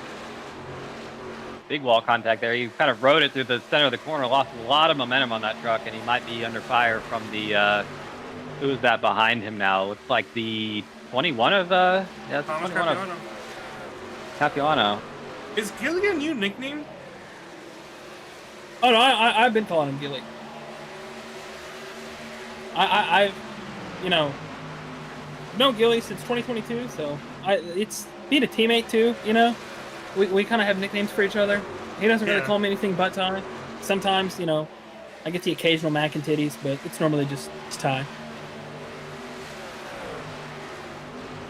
Thomas Capuano looking to make that move on Gilly there. No, Brown actually. Scratch that. Quickly approach the end of this race. All of a sudden, we got 8 laps to go here, and seems like the sideways off of turn 2. Who's that? That is trying to save it, driving it. That is the Adam Peeler. 27 of Peeler. What a save! Justin Dewar in shambles. Hoping that would have been a caution. He is having an absolute stonker of a race, getting all sorts of sideways. But what a piece of driving there for the 27 of Peeler to save that. And all those trucks behind him to not get into the back of him as well. 3 wide here. Now that's the battle for 6th place. Made contact with Daniel Gore. Danny was able to save it, and everything's all good there. But definitely a race to forget for those two. Yeah, interesting how that played out, isn't it? They found each other again on the racetrack. Two magnets. They connect to each other. That's just an unfortunate thing in iRacing. I feel like it happens more often than it should. James Watson with a huge send down to the bottom. I thought he was going to get Thomas Capuano there. Nothing coming of it, though. Is right in front of them. Noah Brown holds that 5th spot. James Miller still your leader, though, over Matt Hackathorn by about 0.2 of a second. They're actually right on top of each other. Bojo's got a pretty front row seat of this with the teammates here. So now what this would be for the 2 teammates standing-wise, obviously Tate Lytle not here. AJ Fleming's with a bad day. David Westergreen, he's 14 laps down in the 18th spot. Bojo is right there. And the only 2 teammates really that could put up a fight on this from either of the other big 3. Noah Brown is 5th in the 65 machine. Daniel Gore's all the way back in 11th. Santi out of the race. So this could be a huge points gain here for TMR. Yeah, absolutely. And then Matt also looking for a win as well. He hasn't won since, I believe, 2 seasons ago. I think in the wall a little bit for the 09 of Miller there off of turn number 4. Didn't slow him down too much, but would hope these 2 aren't going to wreck each other as their team owner. Going to knock on the nearest piece of wood I can find now, but 4 laps to go. Both of these guys are pretty hungry for a win, and like you said, I mean, the points implications are going to be huge just with the way this race is played out. It's not been a great race for Redux. Their first driver is Noah in P5, which is a great run for him considering his circumstances. But yeah, I mean, about all you can ask for as a team. 1-2 finish at the end here if it keeps up these last 3 laps. Isn't it funny how like the top the top 3 teams in team running order right now, or like the 3 teams we're associated with? That's crazy, actually. So the cream rises to the top, doesn't it? It does. Coming to 2 laps to go here. Leader is still James Miller over Matt Hackathorn.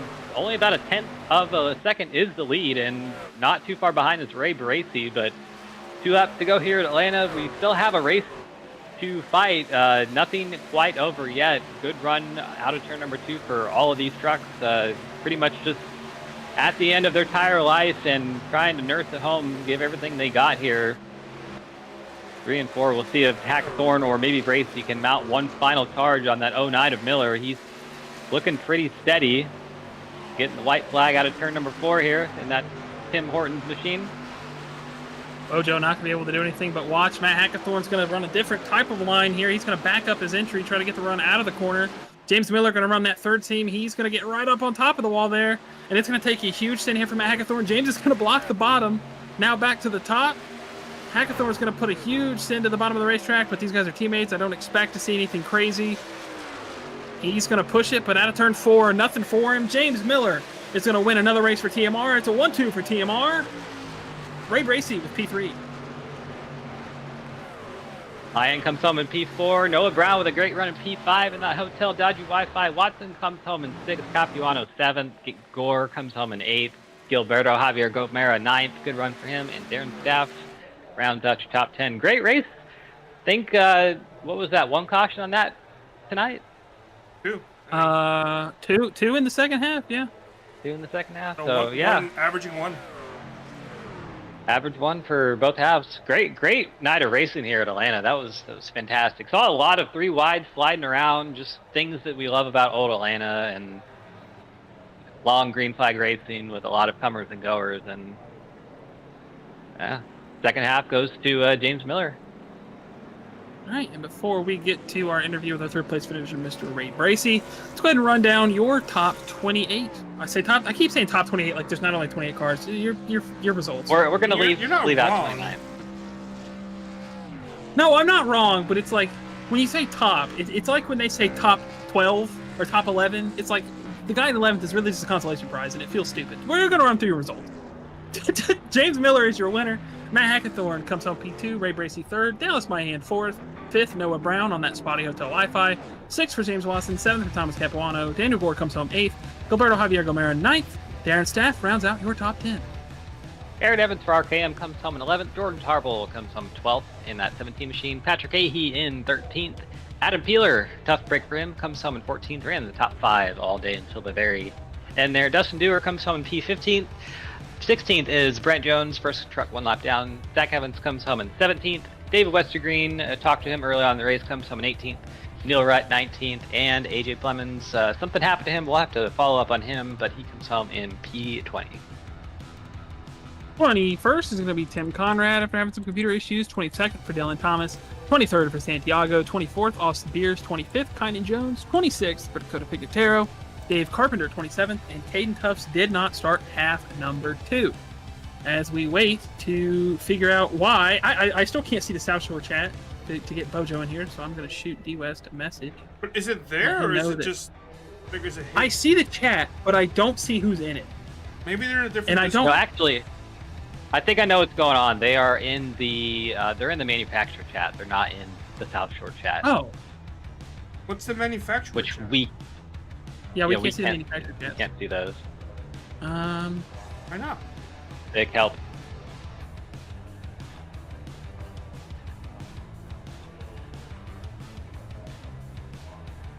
I'm time limit bajiggied in the chat. I can't. I said Bojo. There he is. All right, we're gonna pull him up. That's Zach. Here we go. Before you guys continue, I've been asked to show this from Noah Brown, his setup for tonight. Oh no, sweet child of mine. How did he do that? Got the Dr. On a Poptus laptop, over on a here. box. That's crazy. Dude, Fantastic. that box, that is not. Dude, that laptop. That's not that OSHA laptop. approved. I just almost dropped an F-bomb. That laptop is shaking for its life. All right, well, Meanwhile, as we look at the Bojo. setup, I'm here with P3, Mr. Bojo, who That's me. I literally could not grab you. So the reason why I just said Bojo in the discussion there in the Discord is because I was trying to say interview, but then I was timed out, so I just said Bojo. So it looks like I was just calling your name. Buddy, you had a fantastic night. P4, P3, the pole and half one. Hell yeah. Absolutely stellar. Pushkin looked great. I loved it. I one of the first trucks I pointed out with you being on pole. If there was a night for you to do it, buddy, you picked a great night. It looks beautiful. Thank you. I was really happy with my paint schemes. I painted like 5 or 6 cars, I think, and then yeah, surprising night, honestly. Awesome to get the pole. My second ever league pole. I think I had one in Phoenix a long time ago. I don't remember when. So yeah, that was a nice surprise. You know, messed up the restart as tradition, and then battled my way back up, and yeah, that was just a fun night. Like I didn't come into this race optimistically, but there we are. You know, I'll take P4, P3. Hell yeah, let's go. You know, it wasn't even just you. I mean, David was up there, AJ was up there. Obviously, Tate not being here probably made you guys feel like you had to push a little bit for the team standings. Not that I feel like you guys probably weren't thinking about that too much. You were just trying to have fun, which I would say you definitely did a good job. As I'm now getting to look at your picture of Pushkin, that is your driver picture. That's beautiful. Is that Pushkin or is that Luna? That is Pushkin. Okay. Luna, yeah, that's the Siamese one. Yeah, Luna's the Okay. black cat. Yeah. I was a little confused there, but buddy, obviously, you know, you made a good number of the trucks tonight. So other than yourself for painting beautiful trucks, and as you do it all the time, who you got to thank for getting you up here to P3? First I want to thank my wife, who I love so much. Thank my sponsors, Pushkin, for financially supporting me to drive this car. I guess also thanks to David, who actually paid for it, I guess. South Shore, the South Shore boys, and David, AJ. Tate was out tonight, but we picked up slack for him. James as well. James joined us in the Ford chat. Yeah, thanks to all the supporters who watch Quick Shifts.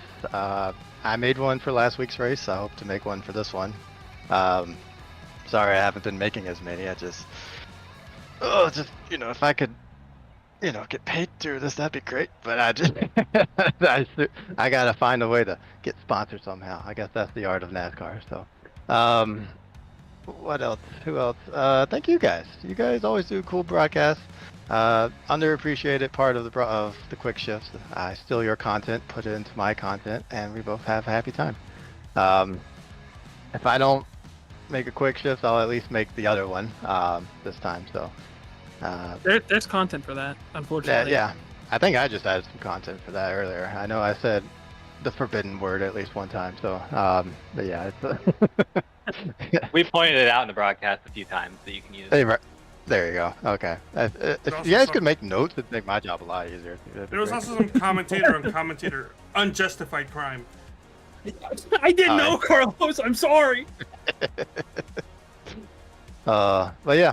Thank you guys. Thank Vic for he gets a lot of shit, but he excuse me. That's all right. So what? 3 4 weeks in a row now. Yeah. We are now PG-14. Oh, well, Darren's still not allowed. I'm sorry, but we thank you, Vic, for setting up the league as it is. So yeah, my first ever double top 5 night in a league race. Thank you guys. That's all I got. All right, that was P3, Mr. Ray Bracey, aka Bojo, aka Pushkin, aka a number of things. Check out Quick Shifts. Be sure to share some love on that and make Bojo feel appreciated. If you want to, perchance, fund that, reach out to Bojo. I'm sure that he would welcome it. And we will move on to Mr. Matt Hackathorn, who is our P2 finisher here in half number 2. Yep, I got him here. Always an exciting time when I can interview one of my drivers. Matt, you got a copy? Maybe. You got a copy? Maybe. Well, pretty good night for you tonight. A P6 and a P2. Tell us about your night. Well, I mean, I wish the first half went better. Felt like I was as fast as where I at least finished in half 2, but once the tires got worn out, if someone was up high, you couldn't really get a run built on the bottom. But still kept trying and trying, but live and you learn. And then in half two, I felt like everything went right. I mean, heck, went from 5th to 2nd there and chased down James, but just couldn't get past him.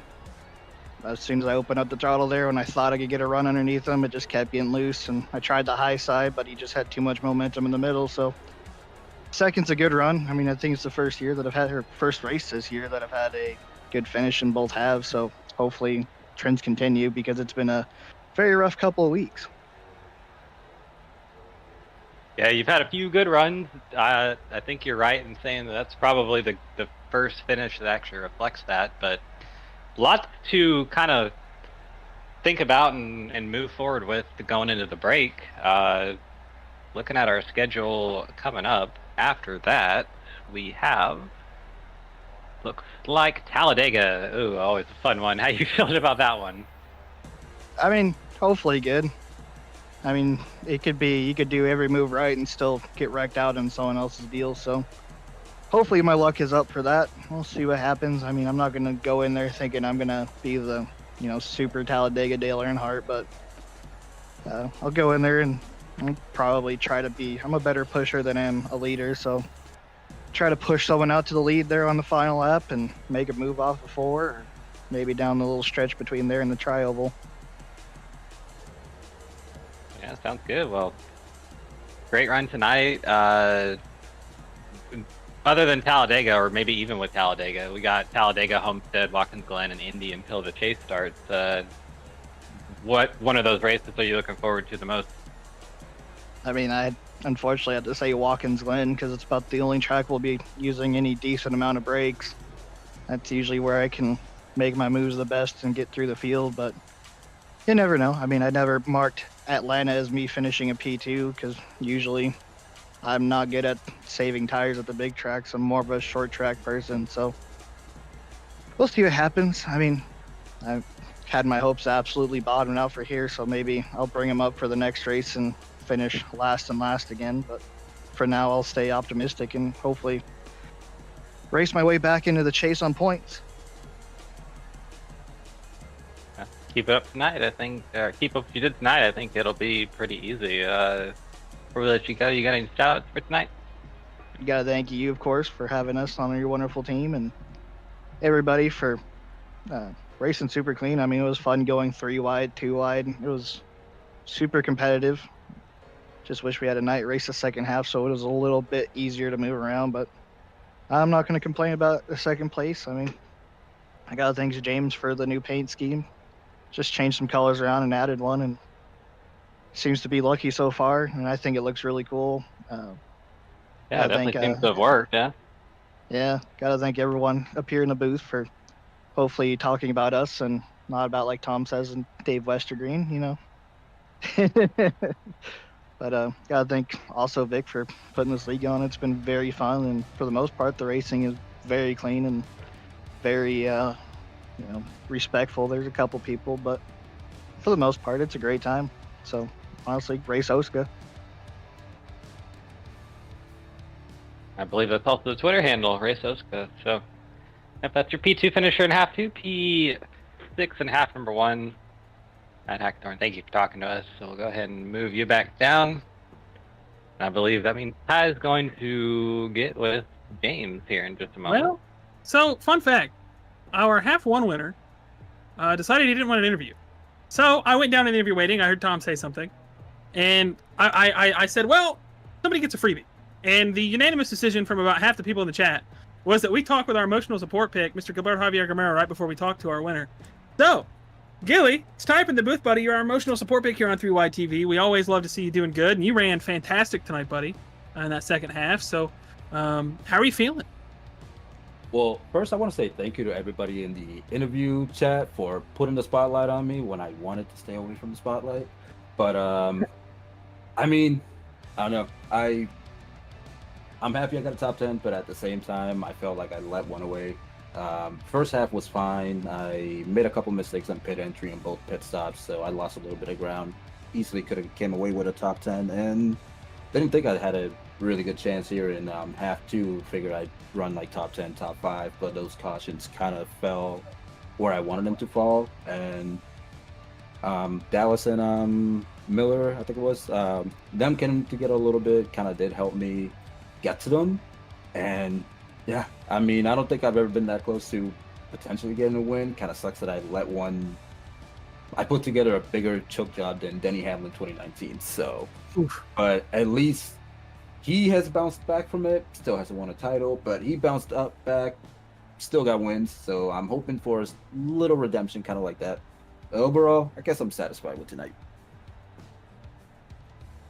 All right, buddy. Well, obviously, you know, it's a weird transition. Me and you were teammates for a while on shift. New team this season. I think you've done a fantastic job. Your trucks look great. I saw the new look tonight. We talked about that, I think, last week or maybe a little bit before that. But how do you feel like you're settling in with those weekend Woodsmen guys? You having fun? Yeah, no, it's honestly been a blast. It's kind of like you said. It's kind of weird being in a completely different environment. I think you and I did talk about kind of like the reason why I felt like I was like, even though I felt like I was a decent driver in our team, I did feel kind of like Alex Bowman at Hendrick Motorsports, kind of like consistent but not consistent enough, and a little bit, quite a bit underrated, not appreciated. So I felt like hopping to Tim's team, I felt like I could definitely learn how to put myself in a different spot and kind of work with different guys.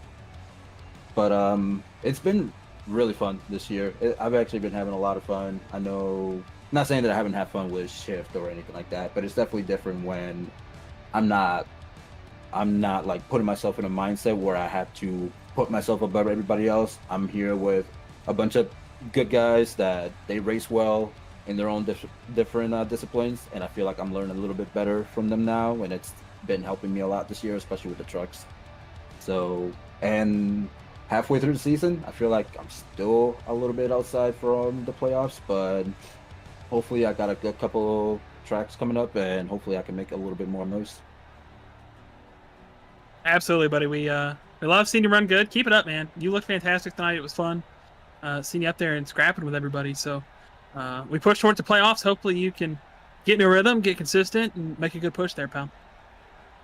Thank you very much, and thank you guys for bringing the action on the broadcast. You guys have been doing fantastic all season. I've been watching the broadcast, and I've been watching myself absolutely eat the wall and just about everything whenever I'm on TV. So hopefully the next time I'm up here or the next time I'm on TV, it'll be me up front, hopefully battling for another win. All right, buddy. Well, we're going to let you go back and hang out with everybody. Make sure you yell at them for putting the spotlight on you. But once they said your name, I was like, well, no, here we are. Gilly's getting it. So. Yep. But yeah, I appreciate them, and I appreciate everybody. So thank you guys. All right, that was Gilberto Javier Gomero. He came home with a P9 in half number 2 and just outside the top 10 in half number 1. All right, so doesn't sound like we're gonna get our winner. I don't believe so. We could probably we have time for one more. Yeah. Well, we can get the half we can winner. get James. Yeah, we just can't get Clemens. Oh, I thought. Okay, I thought. Yeah. I thought we were talking about James, not me. Oh yeah, no. James completely wants an interview. As far as I know, it was Clemens that did. I got you. Okay. Yeah, let's get him up here. That was misunderstood. And now we got him, James. This is your team owner up at the booth. You got a copy? I gotcha. All right. Well, how about that? Another win. Always good to see. Just talked to the other driver, some guy named Hackthorn. I don't know if you heard of him, but had an interview with him just a few minutes ago in P2. So tell us about your races. Had a little bit of something there in half 2 that happened. Maybe you'll talk about that too. Oh, you want to talk about that? Well, okay. First of all, half 1. All right, qualifying. I mean, it is what it is. Pretty much a draft quality. Then just got some really unfortunate contact with the 41 truck. I think he was avoiding truck in the wall and just cut down, and I was too tight. I couldn't cut anymore, which sent me straight lining the grass. It was a fun ride. And then I don't know. I just tried to do pit strategy to gain a bit of time, and I just kept gaining spots, and I think we got top 10. I don't actually fully remember. So that was good. I was like, yeah, you know, it was a good race. Went green to checkered. It was something. And then I had about the same start for the half too. And I don't know, fired off pretty good on the start. Kind of better than everyone else around me in front of me, and not really sure what that was about. So I was like, well, I'll take the free space and went 3 wide middle. Probably upset some people, but we came around to, I think it was lap 3. Came down the backstretch, and I had a run and saw an opportunity, and didn't really think it was anything too egregious, but Netcode took the better of it, plus a little bit of not giving space, but that's besides the point.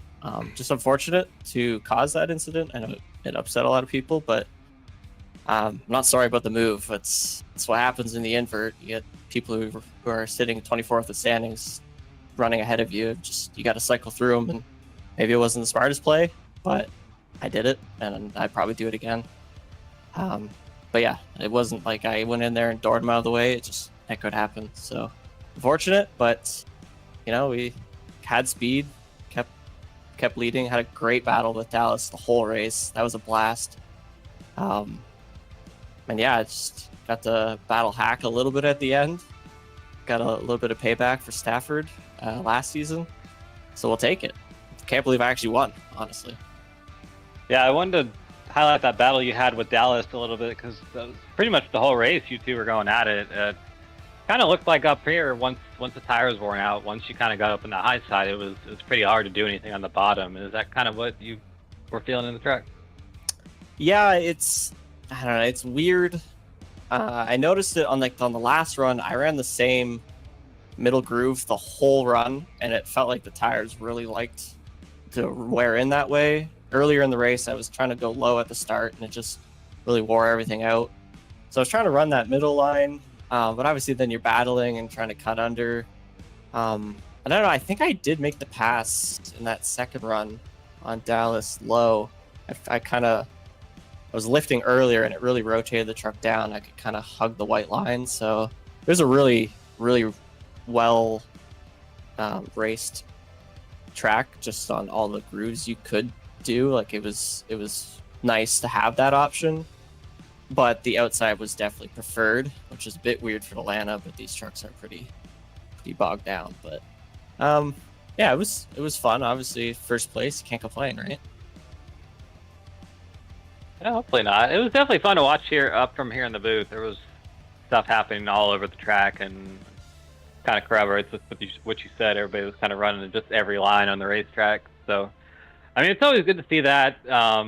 Personally, I wish this track would come back to reality, but we have what we have now, so it is what it is. Before we let you go, you got any shout outs for us? Yeah, just shout out to Hack, obviously, for his great second half performance, and Tom, I think, got top 10 if I'm looking at this right. Yep. And just huge thanks to you for letting me drive, and we'll see if we can win some more. Yeah, it was a pretty good performance for the whole team. Hat got a P6.5 one, you got 7s, and then a P1 and P2.5 number 2. So I will definitely take that. No bias from here, but yeah, thank you for talking to us. We got an off week next week, so nothing will be happening next week. Enjoy the Party break. time. Don't get arrested. Oh, okay. Yes, sir. All right, that was James Miller, your half number 2 winner, and I think we'll be wrapping this up here shortly, Ty. Great race. I love old Atlanta. Always great to watch these trucks or whatever's raced on this track slide around and use all the lines they got. Oh yeah, no, I mean it's been an absolute blast. Everybody running the wall, everybody taking the middle lane, the bottom lane when they were trying to save a little bit of tire, and the battles that we saw, man. I mean, we saw like James and Dallas the whole entire second half. You had the absolute dogfight there to start the second half. The first half, you had the strategy playing out. We saw a little bit of everything, and man, it was absolutely fantastic. We saw kind of the same team still. South Shore, Tate not being here, Bojo picked it up, Clemens picked it up, TMR. James and Hack were very good all night long. Thomas obviously coming up to get a top 10 as well.